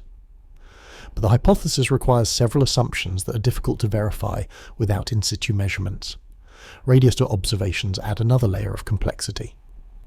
Several facilities detect occasional bursts of weak radio emission at frequencies near 100 kHz, the low end of the radio spectrum accessible from ground-based observatories above ionospheric cutoff frequencies.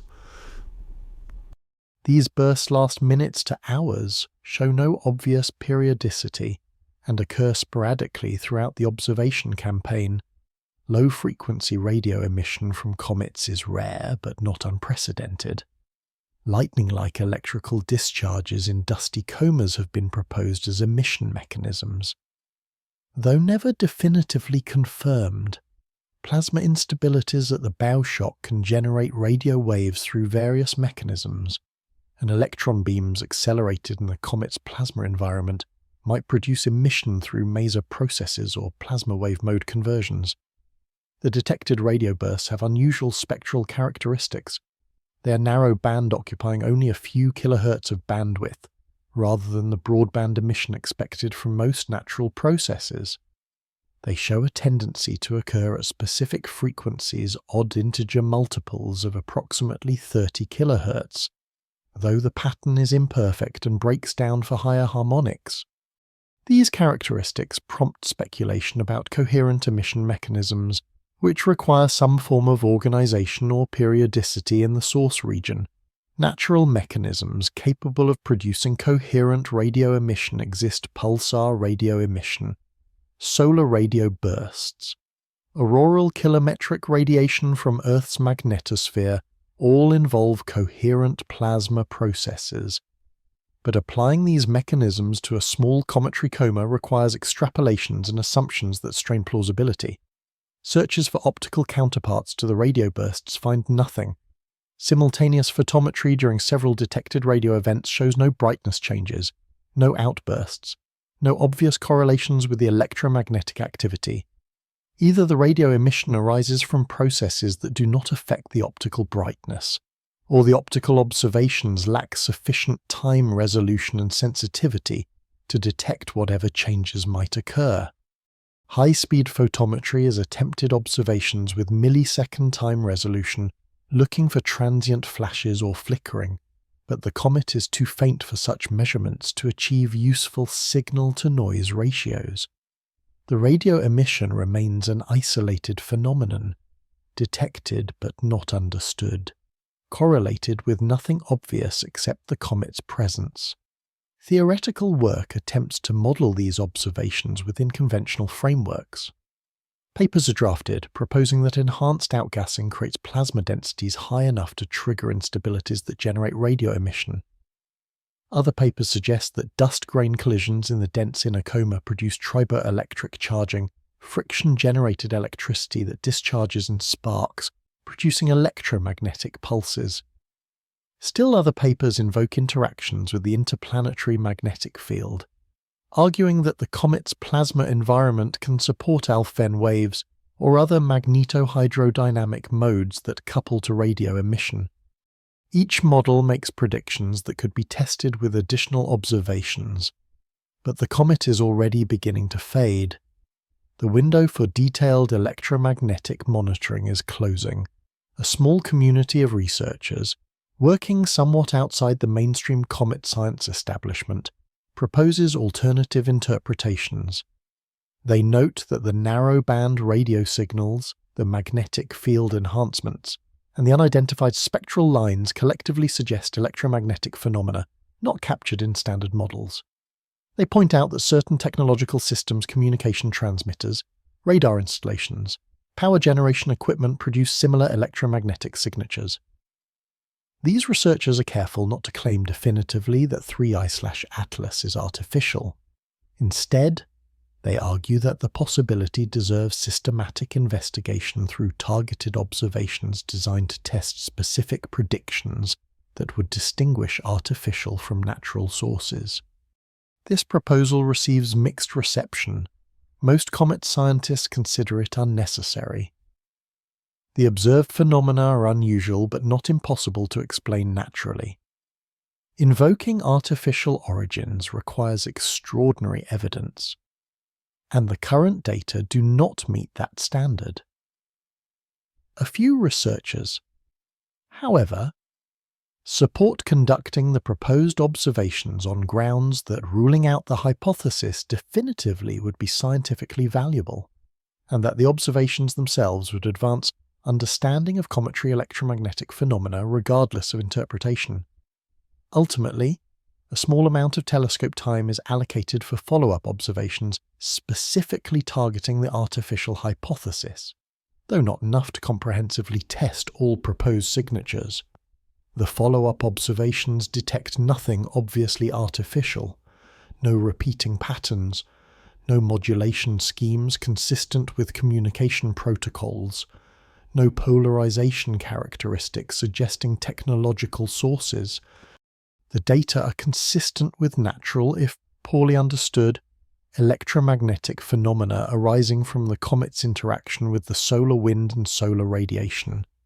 The researchers who proposed the artificial hypothesis acknowledge that their prediction was not confirmed, though they note that non-detection does not constitute definitive proof of natural origin, merely the absence of positive evidence for artificial origin.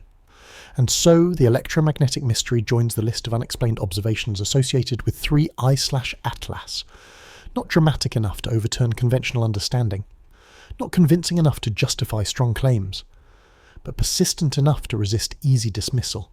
The data exist. The phenomena were detected by multiple independent instruments, and whatever physical processes produced them remain inadequately characterized, leaving open questions that will persist in the literature long after the comet fades from view. The solar wind continues flowing outward from the sun. The comet continues its outbound trajectory, trailing a plasma tail that interacts with that wind in ways both measured and mysterious.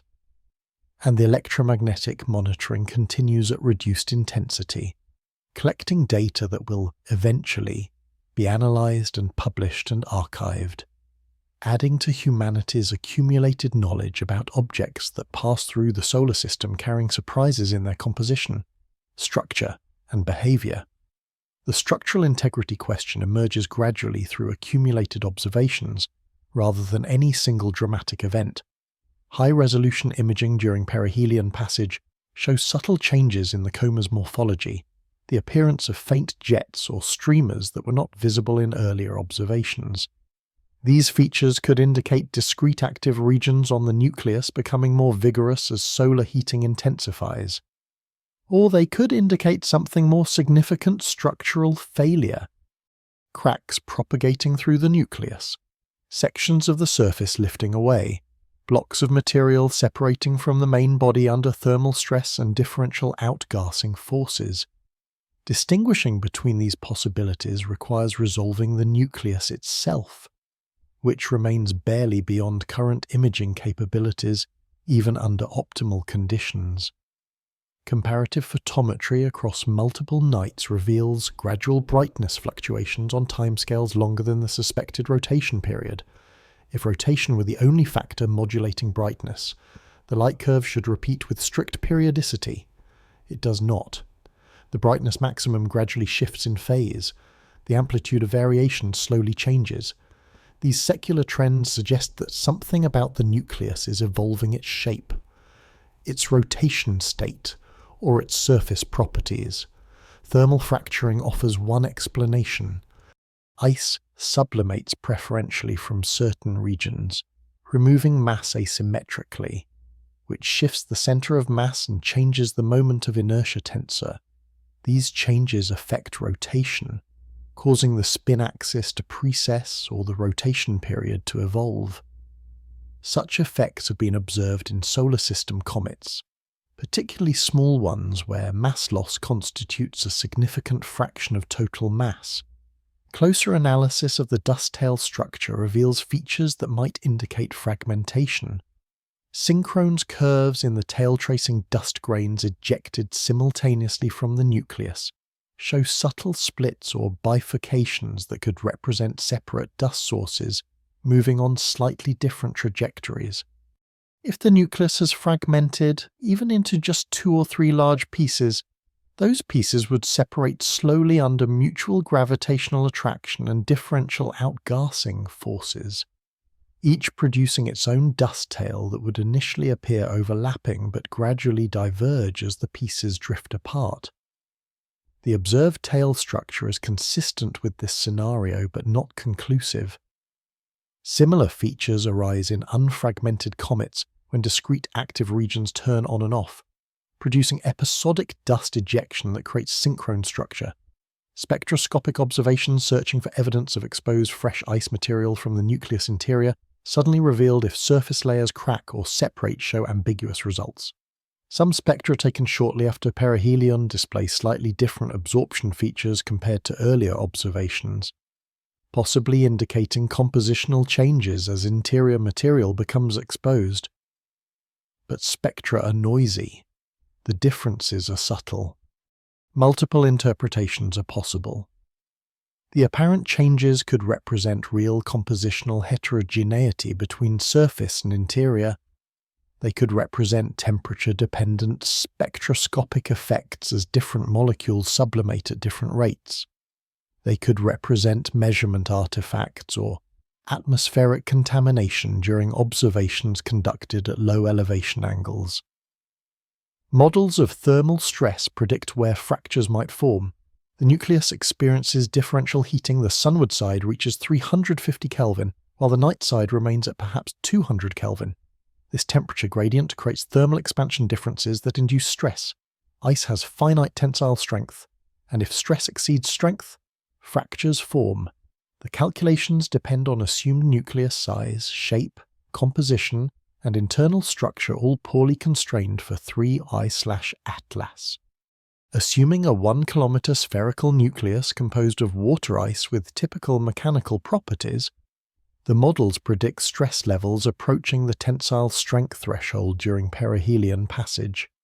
Fractures could form, particularly if pre-existing cracks or structural weaknesses reduce effective strength below ideal values. But fracturing does not necessarily lead to catastrophic disintegration.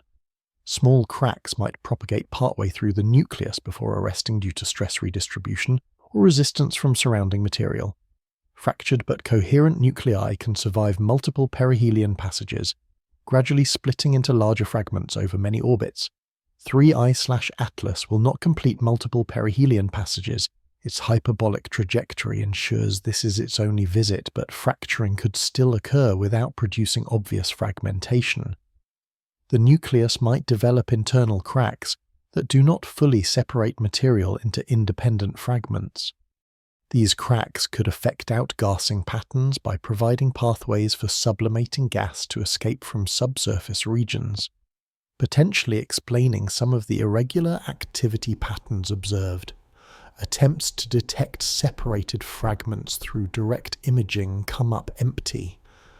If large pieces have broken off, they should be visible as separate point sources near the main nucleus, moving on very slightly different trajectories that cause their angular separation to grow slowly over days and weeks.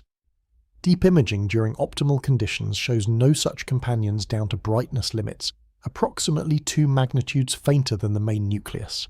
This non-detection constrains fragment sizes. Any separated pieces must be smaller than perhaps 50 to 100 meters in diameter or demonstrates that no fragmentation has occurred. The constraint is not particularly strong. Comets fragment into distributions of sizes, with most mass often concentrated in a few large pieces and numerous smaller fragments carrying little mass. Detecting only the main nucleus does not rule out fragmentation into smaller, fainter pieces below detection thresholds. An alternative assessment involves comparing the current nucleus size to estimates of how much mass has been lost through sublimation. Water production rates integrated over the observation period suggest the comet has lost perhaps 10 to the 11th kilograms of water, roughly 100 million metric tons. If the nucleus is 1 kilometer in diameter, with typical cometary density around 500 kilograms per cubic meter, the total mass is approximately 3 times 10 to the 11th kilograms, so sublimation has removed perhaps 30% of the total mass. Assuming all mass loss is water, this is a substantial fraction. Removing that much mass from the surface should erode it by dozens of meters. Exposing interior material, the erosion is not uniform. Active regions lose mass faster, so actual erosion depths vary across the surface. Some areas might erode by 100 meters, others might barely erode at all. This heterogeneous erosion creates topography, roughness, possibly overhangs or cliffs that become mechanically unstable and collapse, producing debris that contributes to the dust coma. None of this necessarily indicates structural failure in a dramatic sense. It describes normal cometary evolution during active periods. But it places the nucleus in a regime where mechanical stability is marginal. The material is weak. Comets have tensile strengths measured in thousands of pascals, similar to snow or packed dirt. The thermal stresses are substantial. The mass loss is rapid. Under these conditions, structural changes are expected. Whether these changes manifest as complete fragmentation or merely as surface modification depends on details' internal cohesion.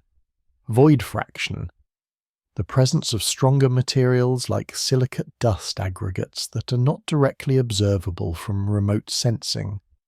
The monitoring continues post-perihelion, watching for late-onset fragmentation events that sometimes occur as comets recede from the Sun and thermal stress relaxes. Rapid temperature changes during cooling can induce fractures just as effectively as heating does. But as weeks pass without detected fragmentation, the consensus forms that if structural failure occurred, it was subtle perhaps, internal cracking, perhaps minor surface collapses rather than catastrophic breakup. The nucleus remains intact enough to continue recognizable outgassing as it recedes toward the outer solar system.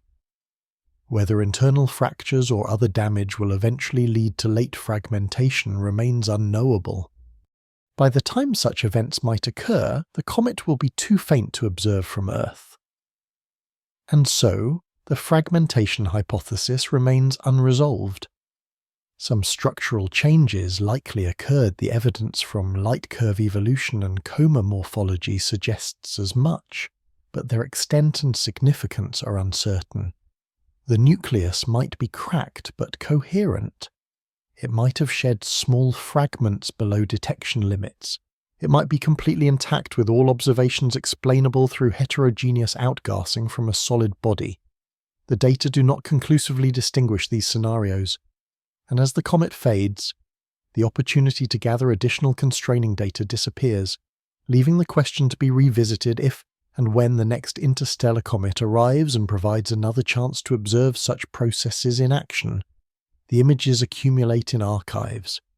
The models iterate through variations of parameters, and the nucleus continues outbound, whatever its structural state, carrying its possibly fractured, possibly intact self back toward interstellar space where structural integrity matters less because there are no perihelia, no thermal stresses, no solar radiation to drive sublimation, only the slow, cold drift through vacuum that preserves whatever form survives this brief. Intense encounter with a star. The chemical inventory locked within 3I/Atlas represents a library assembled in another stellar system, transported across interstellar distances, and now briefly accessible to analysis before departing forever. The major components are familiar water ice dominates, as it does in solar system comets, comprising perhaps 70 to 80% of volatile mass. Carbon monoxide contributes another 10 to 15% based on production rate measurements. Carbon dioxide likely exists, but proves difficult to detect spectroscopically from ground-based observations because Earth's atmosphere absorbs at the relevant infrared wavelengths where CO2 shows strong features. Methane is tentatively detected at low abundance, a few percent at most. Ammonia appears in trace quantities, identified through absorption features in the ultraviolet spectrum obtained during brief observations with space-based telescopes before their schedules returned to other targets. But beyond these abundant volatiles exists a complex mixture of minor species that collectively define the comet's chemical personality. Formaldehyde. 2CO appears in the coma at abundance ratios, suggesting it sublimates directly from formaldehyde ice rather than forming entirely through gas phase chemistry. This indicates that formaldehyde ice was present in the protoplanetary disk where the comet formed, which in turn constrains temperature and radiation conditions during that era. Formaldehyde forms through grain surface reactions between carbon monoxide and hydrogen atoms at temperatures below 50 Kelvin. Its preservation in cometary ice suggests those ices never warmed significantly above that threshold between formation and ejection into interstellar space. Methanol CH3OH shows even stronger spectral signatures, indicating substantial abundance, like formaldehyde. Methanol forms on cold grain surfaces through hydrogenation reactions, but methanol requires more processing steps, multiple hydrogen additions to carbon monoxide, suggesting longer timescales or more efficient grain surface chemistry in the formation environment. The methanol to formaldehyde ratio provides a diagnostic of formation conditions, though interpreting that ratio requires models of grain surface reaction networks that include many assumptions about surface composition, hydrogen atom flux, and reaction barriers. Different research groups calculate different predicted ratios, and 3I/Atelus's observed ratio falls within the range of predictions, neither confirming nor ruling out any specific formation model. Hydrogen cyanide HCN and its photodissociation product cyanogen CN appear throughout the spectroscopic observations. Hydrogen cyanide is particularly interesting because it is both a simple molecule and a prebiotic precursor, implicated in origin life chemistry as a building block for amino acids and nucleotide bases. Its presence in comets has motivated speculation about cometary impacts delivering prebiotic organics to early Earth, potentially contributing to the emergence of life. Whether similar processes occur on planets around other stars depends partly on whether comets throughout the galaxy carry similar organic inventories. 3I/Atelus's hydrogen cyanide abundance is comparable to solar system comets, suggesting that whatever chemistry produced HCN here also operated there. Wherever there was, sulfur chemistry remains poorly characterized. Sulfur-bearing molecules like hydrogen sulfide, sulfur dioxide, and carbonyl sulfide should exist based on elemental abundance. Arguments sulfur is a reasonably abundant element forged in stellar nucleosynthesis, but detecting them requires spectroscopy at wavelengths and sensitivities not achieved for 3Y/Atelus. Some tentative identifications of sulfur monoxide emission appear in submillimeter observations, but the signal-to-noise ratio is marginal and confirmation is pending. If sulfur-bearing molecules exist at abundances similar to those in solar system comets, they would constitute a few % of volatile mass, contributing to the comet's chemistry without dominating it. The organic inventory extends beyond simple molecules into more complex territory. Spectroscopic features tentatively attributed to polycyclic aromatic hydrocarbons PAHs appear in infrared spectra, though the identifications are uncertain. PAHs are multi-ringed carbon structures, stable and abundant in interstellar space, formed through combustion-like chemistry in stellar outflows and interstellar shockwaves.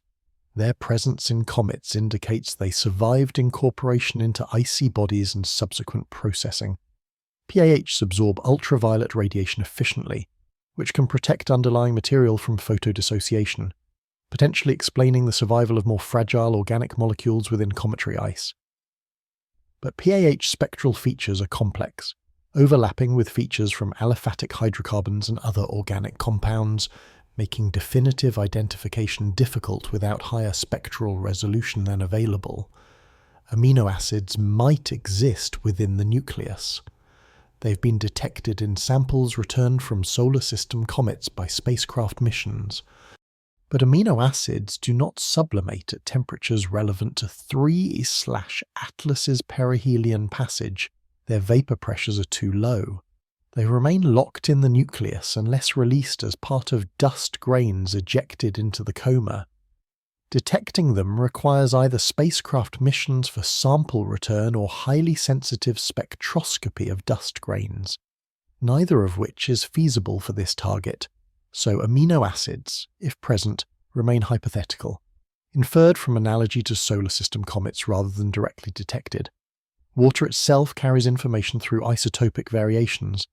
The deuterium to hydrogen ratio in cometary water varies across the solar system comet population, suggesting formation in regions with different temperatures, different degrees of processing.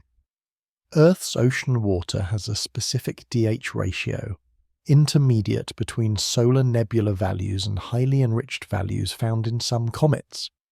This pattern has implications for whether cometary impacts contributed significant water to Earth's oceans.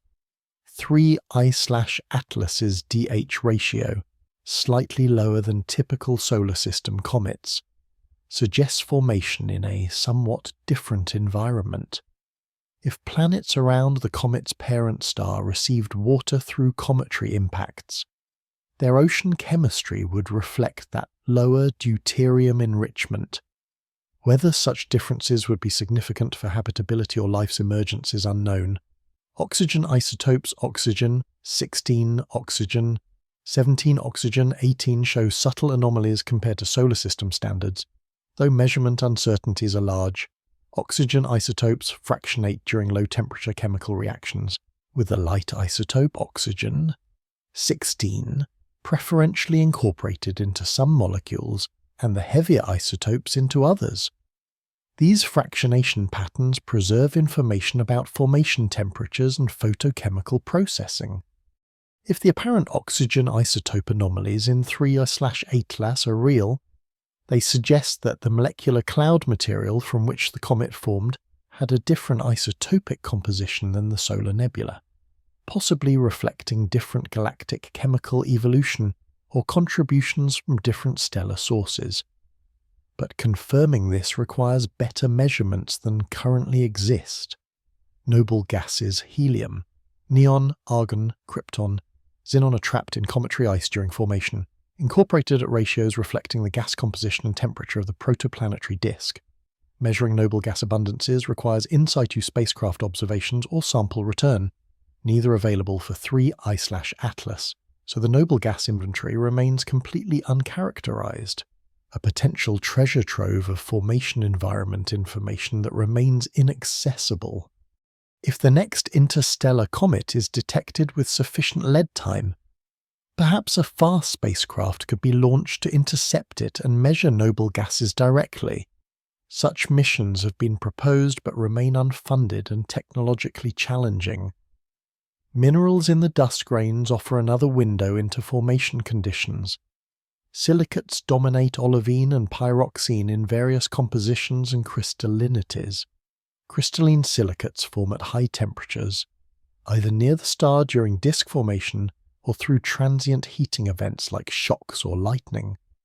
Amorphous silicates form at lower temperatures or through radiation processing that disrupts crystal lattices. The ratio of crystalline to amorphous silicates provides another formation environment diagnostic. Mid-infrared spectroscopy of 3I/Atlas's dust emission shows features consistent with both crystalline and amorphous silicates in mixed populations, similar to solar system comets but with possibly slightly different proportions. The differences, if real, could indicate higher or lower peak temperatures during processing in the protoplanetary disk. So the chemical library is partially read. Some pages remain blank because the observations were not made. Some pages are smudged, ambiguous, requiring better instruments or different observation geometries to clarify.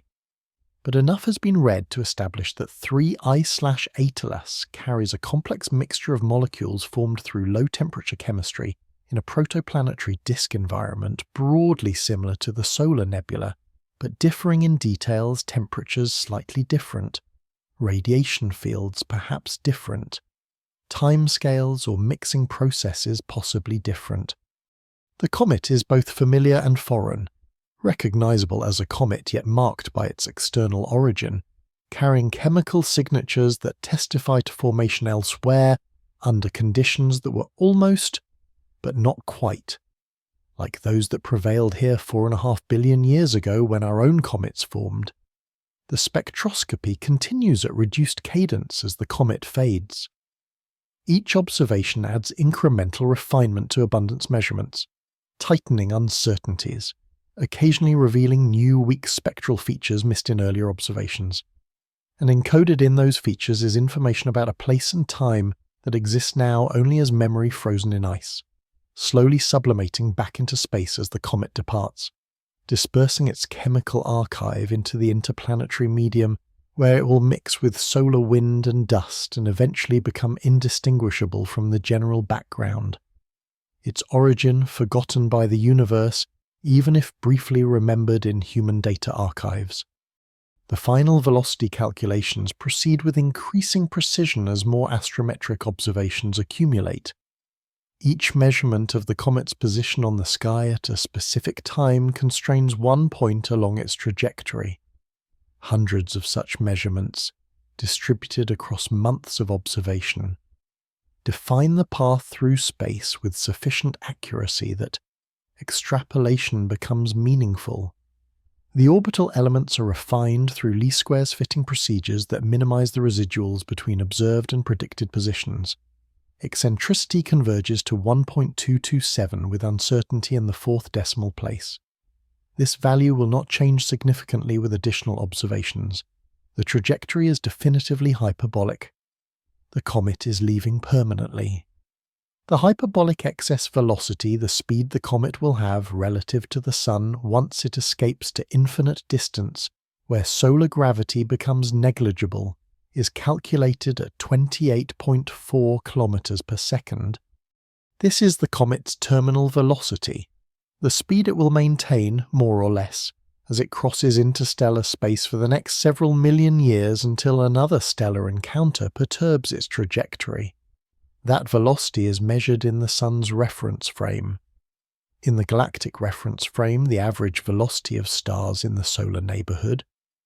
The comet's velocity is different because the Sun itself moves through the galaxy at approximately 220 kilometers per second, orbiting the galactic center. Adding the Sun's velocity vector to the comet's heliocentric velocity vector yields the comet's galactic velocity, which points roughly toward the constellation Draco and has magnitude approximately 240 kilometers per second. At that speed, the comet covers 1 light-year every 1,300 years. It will cross the distance to the nearest star system, Alpha Centauri, 4 light-years away, though not in the direction 3I/Atlas is travelling in roughly 5,000 years if it were headed that way. But it is not. The comet's trajectory carries it through a relatively sparse region of the galactic disk, avoiding close approaches to known stellar systems for at least the next 100,000 years based on current stellar position and proper motion catalogues. Beyond that time frame, prediction becomes speculative because stellar motions are not perfectly known and because random encounters with giant molecular clouds or other massive structures introduce unpredictable perturbations. Within a decade, the comet will cross Neptune's orbit outbound. It will still be faintly active. Surface ices will continue sublimating slowly, even at 30 astronomical units, but too faint for most ground-based telescopes to detect. Within a century, it will pass through the Kuiper Belt, moving through the region where solar system comets reside in frozen dormancy. Occasional close approaches to Kuiper Belt objects might occur, gravitational encounters that slightly perturb both bodies' trajectories. But the Kuiper Belt is mostly empty space, and such encounters are unlikely.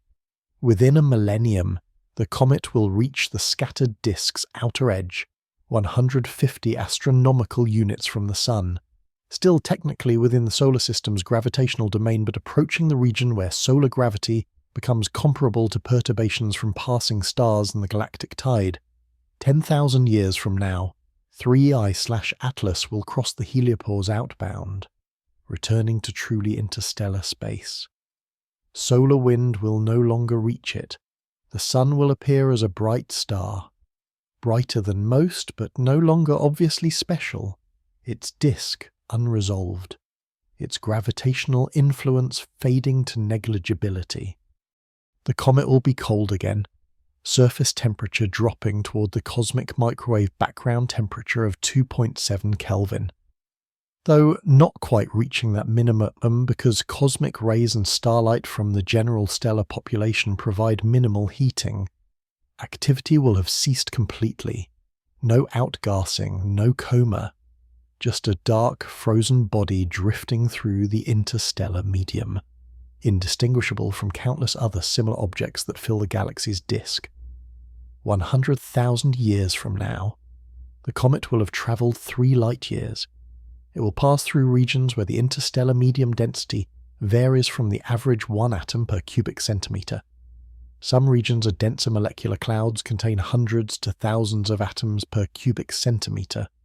Some regions of more tenuous supernova-heated bubbles contain less than 1 atom per cubic centimetre. As the comet moves through these environments, it will experience drag from collisions with gas atoms.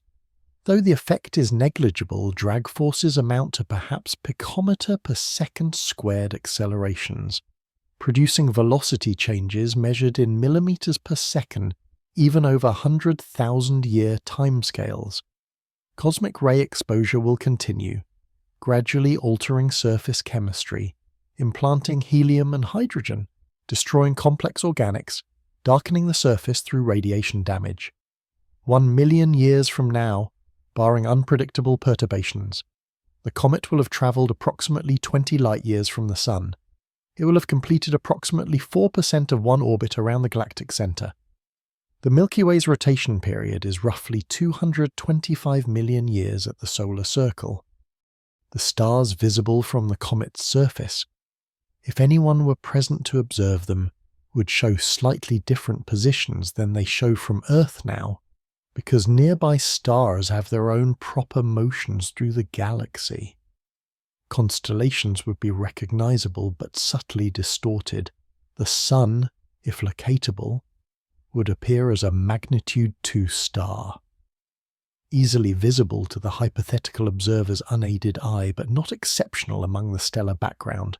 10 million years from now, statistical arguments suggest the comet will likely have passed within a few light-years of at least one other stellar system. Most such passages will be distant enough that gravitational perturbations remain small. The comet's trajectory bends slightly, but remains essentially unchanged. But occasionally, perhaps once every few hundred million years on average, an encounter occurs within 1 light-year or closer. At such distances, gravitational deflection becomes significant. The comet's velocity changes by kilometers per second. Its trajectory bends substantially. If the encounter is particularly close, a tenth of a light-year or less, the comet might be captured, becoming gravitationally bound to the new stellar system, or it might be accelerated to much higher velocity, expelled from the galactic disk entirely into the halo or beyond. 100 million years from now, the comet will have orbited the galactic center approximately halfway through one complete revolution.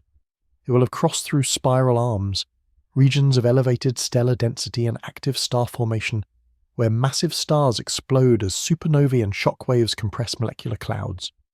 These regions pose modest risks. A supernova exploding within 10 light-years would irradiate the comet with intense X-rays and particle radiation.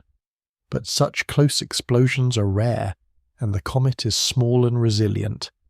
More likely, the comet simply passes through, perturbed occasionally by stellar encounters, gradually mixing into the galaxy's general cometary population. 1 billion years from now, if timescales so long can be meaningfully considered, the comet might still exist in recognizable form. Though perhaps not. Collisions with interstellar dust grains gradually erode surfaces at rates of nanometers per year, removing meters of material over billion-year timescales. Cosmic ray damage penetrates deeper, altering composition throughout the body. Rare collisions with other interstellar objects encounters occurring perhaps once every few 100 million years might fragment the comet or vaporize it entirely if relative velocities are high, or the comet might be captured by a stellar system, fall into a star, or collide with a planet. Or it might survive intact, continuing its journey, a fossil from one stellar system drifting through the galaxy until some ending unforeseeable from present perspective. The mathematics of the departure are simple: a hyperbolic orbit, an excess velocity, a direction vector. These parameters fully specify the future trajectory, at least until perturbations become significant. The physics is straightforward gravity, initially dominated by the Sun, gradually becoming negligible as distance increases, replaced by perturbations from other stars, molecular clouds, and the galactic tide. The equations can be integrated forward arbitrarily far, producing predicted positions at any future time, though uncertainties grow and eventually the predictions become meaningless as chaos amplifies small errors into arbitrarily large discrepancies. But the essence is clear: 3I/Atlas came from elsewhere, passed through briefly, and now departs elsewhere. following a trajectory determined by initial conditions and gravitational forces, carrying with it whatever information is encoded in its composition and structure, information about its formation environment, its dynamical history, its chemical processing information that will be preserved, more or less, until some future epoch when perhaps another chance encounter with an inhabited stellar system allows another brief episode of observation and analysis before the comet continues onward, indifferent to whether it is observed or not, driven only by gravity and momentum through time and space, too vast for any human scale to meaningfully encompass.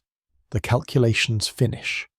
The final ephemeris is published, a table listing the comet's predicted position at regular intervals, extending centuries into the future, until uncertainty and faintness render predictions irrelevant. The numbers fill pages in astronomical journals and databases, and the comet continues outbound, trajectory set, destination uncertain, carrying itself back toward the interstellar medium from which it came, returning to the darkness between stars. The catalogue entry is assigned according to established conventions. The Minor Planets Center, responsible for designating all solar system small bodies and now interstellar visitors, issues the permanent designation 3 I/2024 K3 ATLAS. The 3I confirms it as the third interstellar object discovered and tracked with sufficient precision for orbit determination. The 2024 K3 indicates discovery in the second half of May 2024, the K representing the May 16th. 31.5-month period, and that it was the third object discovered during that interval. The parenthetical atlas credits the survey system that detected it. This designation will remain permanently in astronomical databases, outlasting the observation campaign, outlasting perhaps the observers themselves, a bureaucratic immortality that preserves the fact of the comet's existence and passage through human awareness. Additional catalogue entries accumulate across databases. The comet receives entries in spectroscopic databases recording its molecular abundances and isotope ratios.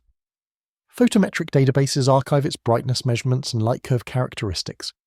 Astrometric databases preserve the precise positions measured on hundreds of nights, allowing future researchers to verify orbital calculations or search for subtle effects missed in current analysis.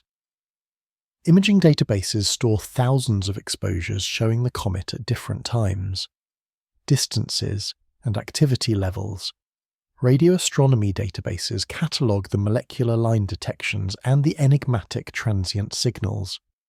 Each database operates independently, maintained by different institutions following different standards, but collectively they constitute an archive that preserves what can be preserved of a transient phenomenon, the passage of an object that will never return, observed during the brief interval when human technology was capable of detecting it and human attention was directed toward doing so. Scientific papers begin appearing in peer-reviewed journals. The first papers report basic observational results, orbital elements. Photometry, spectroscopy. These appear rapidly, within months of perihelion, written by teams that gathered data and analysed it quickly to establish priority. Later papers provide more detailed analysis modelling of non-gravitational forces, interpretation of compositional data, comparison to solar system comets and previous interstellar visitors. Some papers focus narrowly on specific technical questions: the rotation state, the dust size distribution, the carbon monoxide abundance anomaly. Other papers take broader perspectives, discussing implications for planet formation, cometary ejection mechanisms, or the galactic population of interstellar objects. Conferences include sessions on 3I/Atlas. Researchers present results, defend interpretations, argue about whether anomalies are real or artifactual. Some presentations generate vigorous discussion, others receive polite questions and move on. The electromagnetic phenomena and possible fragmentation evidence remain controversial. Some researchers convinced the observations indicate genuinely unusual behaviour. Others convinced that conventional explanations suffice if properly developed. The unidentified spectral lines continue resisting interpretation. Several laboratory groups claim to have produced matching features through exotic ice chemistry, but attempts to replicate results yield inconsistent outcomes. The question remains open, flagged for future work when better laboratory techniques or theoretical understanding become available. Graduate students begin selecting 3I/Atlas as dissertation topics.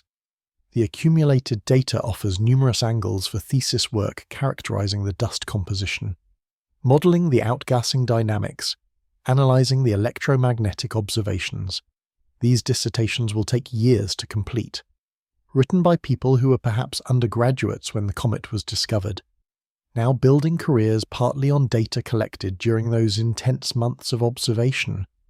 Some will go on to study future interstellar visitors when they arrive. Others will pivot to different topics, taking with them expertise in spectroscopy or orbital dynamics that proves valuable for other applications. The comet thus contributes not just to abstract scientific knowledge, but to the training of the next generation of researchers. Archive data remain accessible. Any astronomer can download the observations, reanalyze them, search for features missed by original investigations. This openness ensures that discoveries can be verified independently and that data are not lost when original research teams disband or move on. It also means that future researchers, working with better theoretical understanding or improved analysis techniques, might extract new insights from old data. Archival studies of comets observed decades ago sometimes yield results that original observers could not have obtained with contemporary knowledge. Similarly, 3I/Atlas data might continue producing results for years or decades after the comet itself has faded beyond detection. The comet's broader cultural impact remains modest. Unlike some astronomical discoveries that capture public imagination, spectacular comet apparitions, dramatic asteroid close approaches, aesthetic images from space telescopes 3I/Atlas never becomes widely known outside specialized communities. It is too faint for amateur observation. It produces no spectacular images. Its significance is primarily scientific rather than visual. News articles appear when the discovery is announced, briefly explaining that an interstellar comet has been detected, but the story fades quickly from news cycles dominated by more immediate concerns. Some science communicators produce educational content explaining interstellar visitors and what they reveal about planetary system formation, using 3I/Atlas as a current example. But the comet does not achieve the cultural prominence of, say, Comet Hale-Bopp, or even Oumuamua with its unusual shape and attendant speculation. Naming conventions for interstellar objects remain under discussion. Should they receive traditional cometary names based on discoverers, or should they be designated differently to emphasize their special status? The International Astronomical Union's Working Group on Small Body Nomenclature considers various proposals but reaches no consensus. Meanwhile, 3I/Atlas is sometimes called Atlas informally, sometimes 3I when context is clear, sometimes the full designation when precision matters. A few researchers advocate for more evocative names, Wanderer, perhaps, or Traveller, but such names gain no official recognition. The bureaucratic designation persists. Funding agencies evaluate the scientific return from observations of 3I/Atlas when considering future telescope time allocations and mission proposals. The results are judged successful, significant data were collected, papers published, student training occurred. This success supports proposals for enhanced survey capabilities to detect future interstellar visitors earlier, allowing longer observation campaigns and potentially enabling spacecraft intercept missions. Several mission concepts are studied fast probes launched on short notice when interstellar objects are discovered. Pre-deployed spacecraft in standby orbits ready to divert toward incoming objects, even more speculative ideas involving positioning spacecraft at distant locations where they could observe interstellar visitors with long-lead times. None of these missions are approved for full development, but they remain in planning documents, awaiting either technological advances or particularly compelling targets that justify their costs. So 3I/Atlas enters the historical record. It joins the small catalogue of known interstellar visitors. It contributes measurements to databases that aggregate cometary properties. It becomes a data point in statistical studies of ejection mechanisms and galactic small body populations. It provides a comparison case for future discoveries. And eventually, as years pass and new interstellar visitors arrive, 3I/Atlas recedes from active research attention, becoming a historical case study, a successful observation campaign, a comet that was studied and characterized within the limits of available technology before it departed back to interstellar space, leaving behind only data and memories, human memories recorded in papers and databases, preserved imperfectly against the gradual decay of all human records, and the comet's own memory, encoded in its composition and structure, carried with it into the galaxy's depths, unread and likely unreadable by any future observer who might chance to encounter it in the vastness between stars.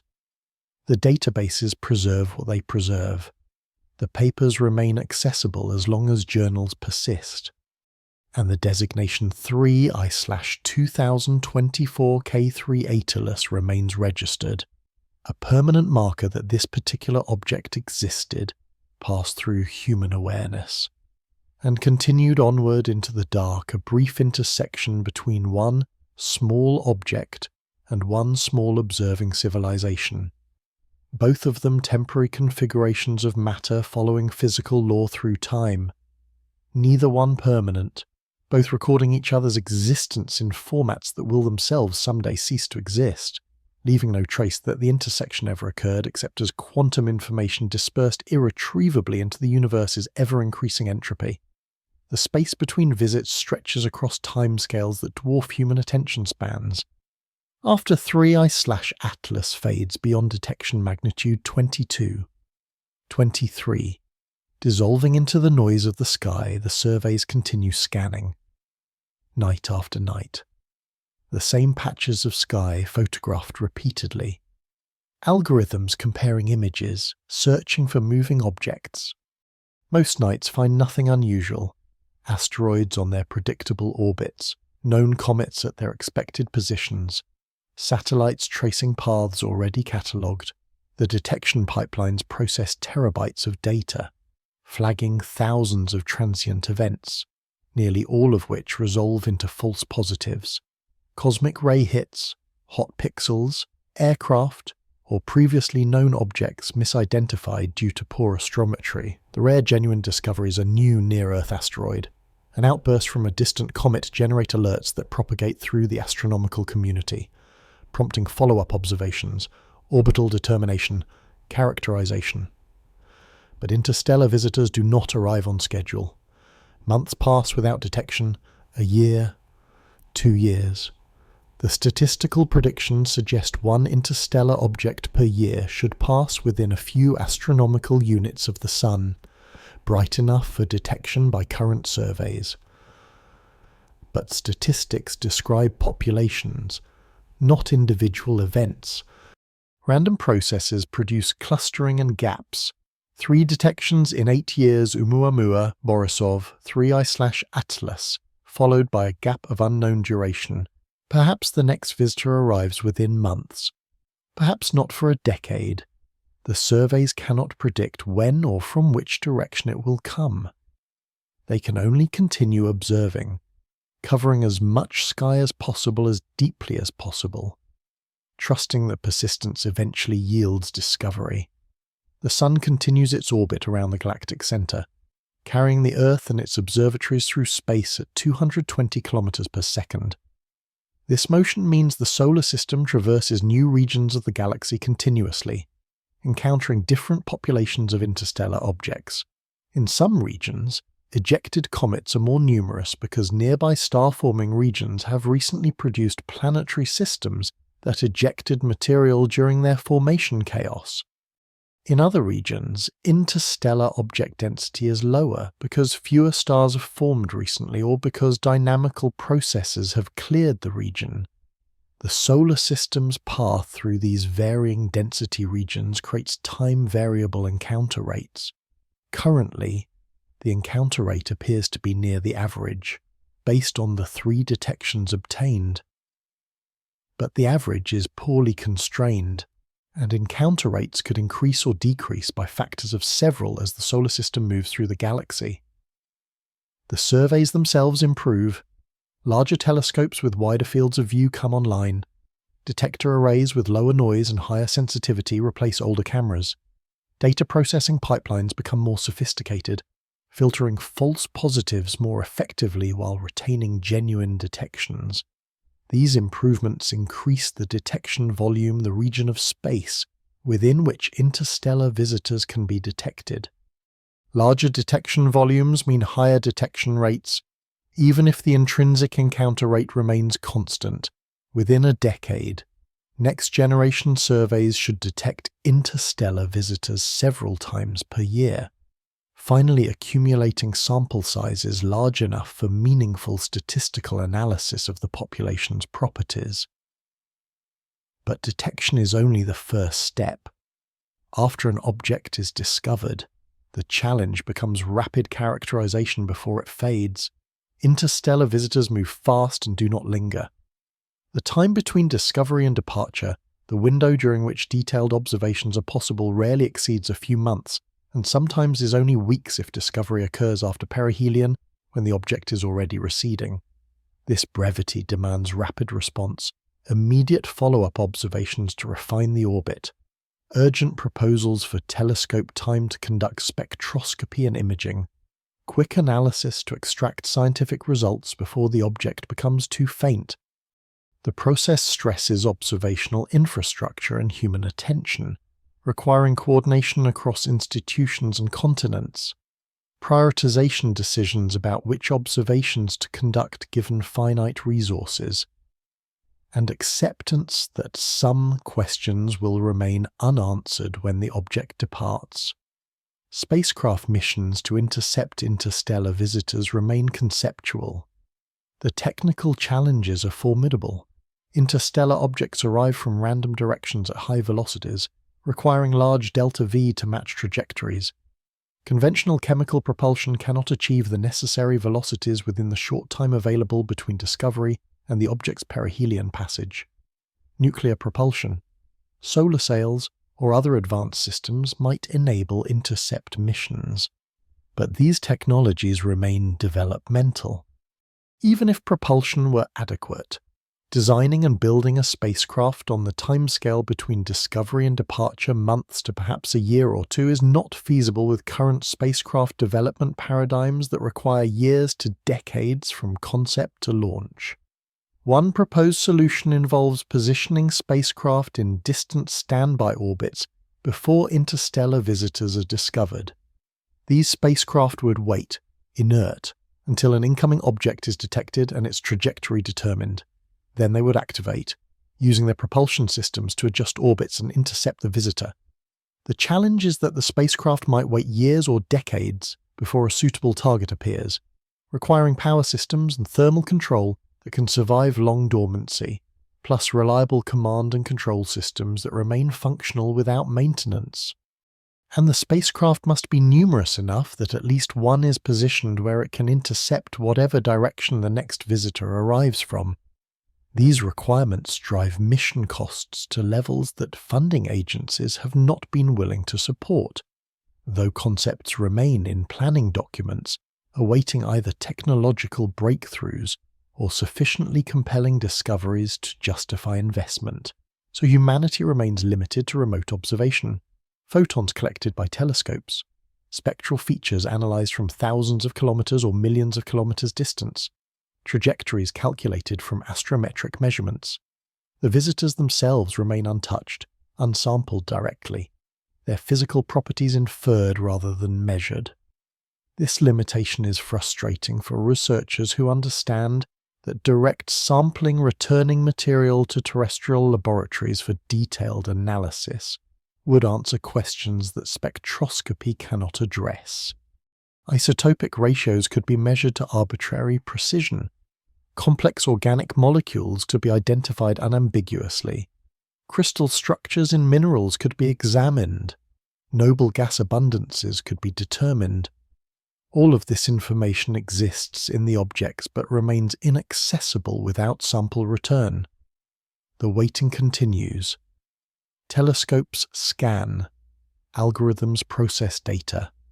Astronomers review flag detections, ruling out false positives, occasionally finding genuine discoveries of asteroids and comets and transient events, very rarely finding something that moves on a hyperbolic trajectory, indicating interstellar origin. When such discoveries occur, the machinery of response activates alerts disseminated, telescopes scheduled, observations conducted, data analyzed, papers written.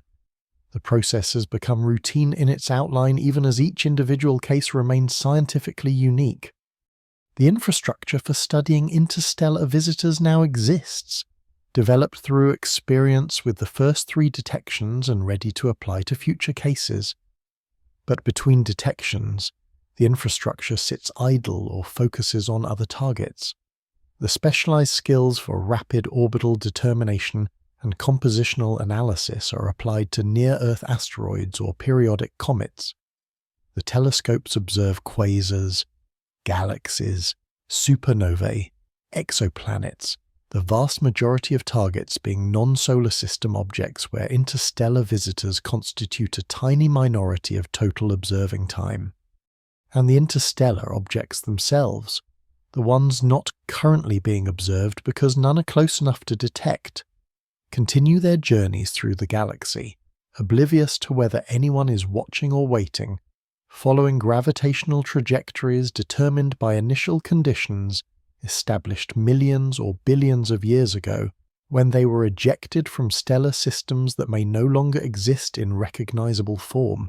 The galaxy is patient. It contains billions of stars, trillions of comets and asteroids, innumerable interactions producing ejections and captures and collisions and disruptions. The processes that produce interstellar visitors operate continuously across the entire galactic disk, generating a vast population of orphaned ice and rock drifting between stars.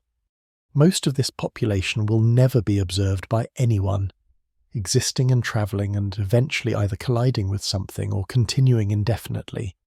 Their chemical information and dynamical history unread and probably unreadable, preserved only in their own structure and composition, which matters to no one unless someone happens to observe and care about interpretation. The surveys continue.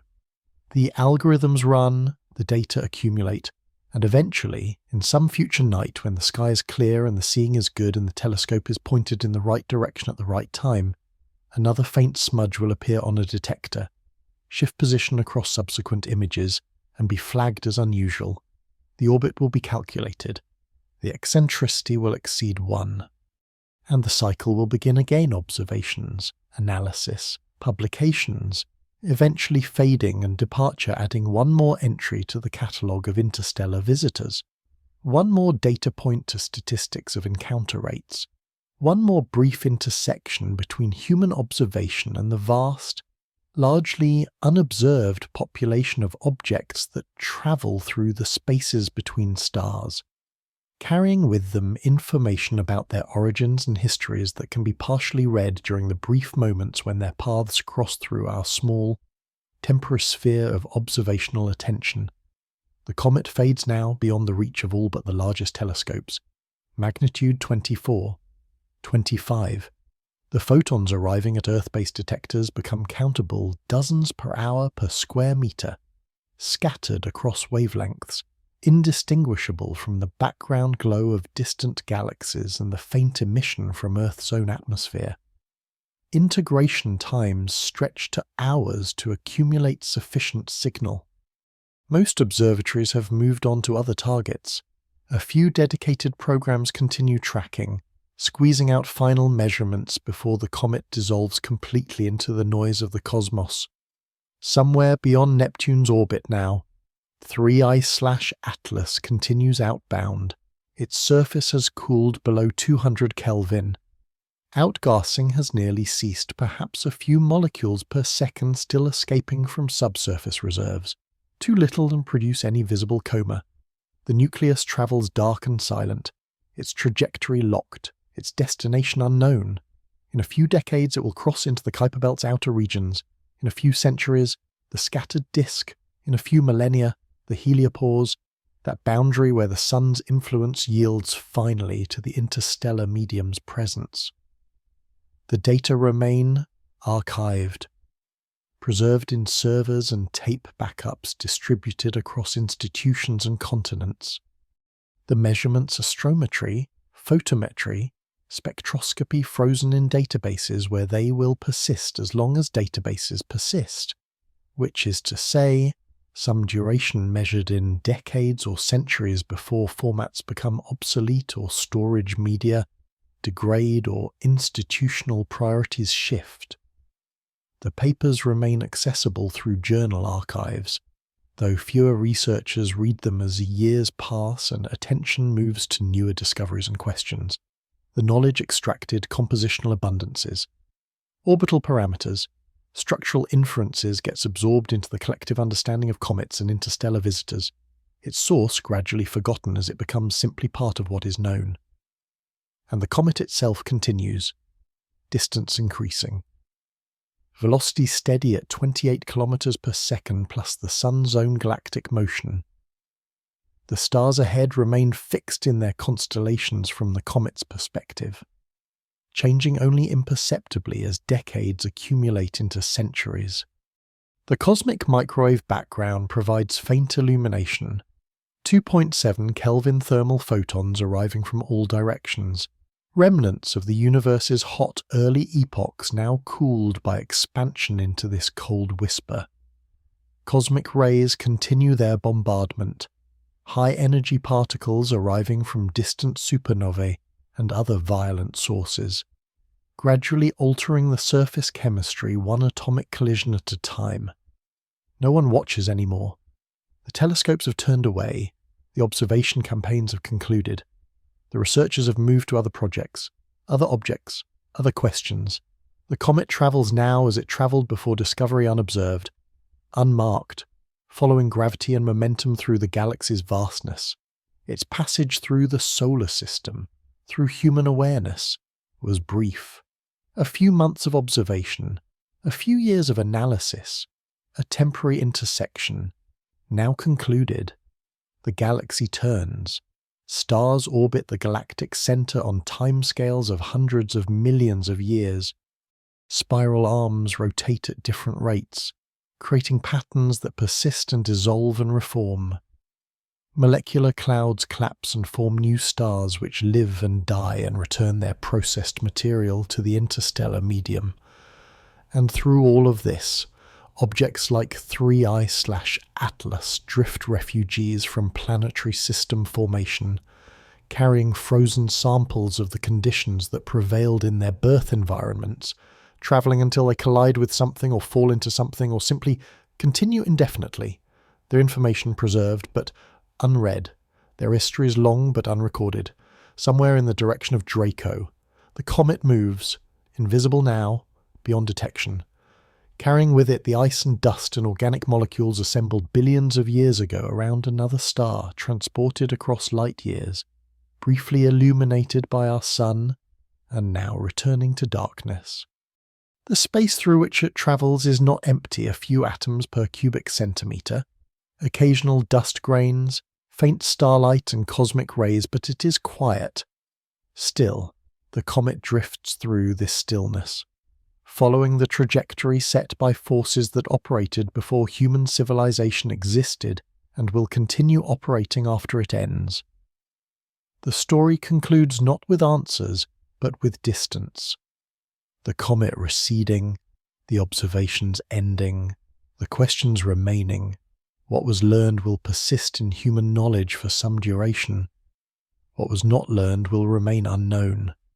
perhaps forever if no similar opportunity arises.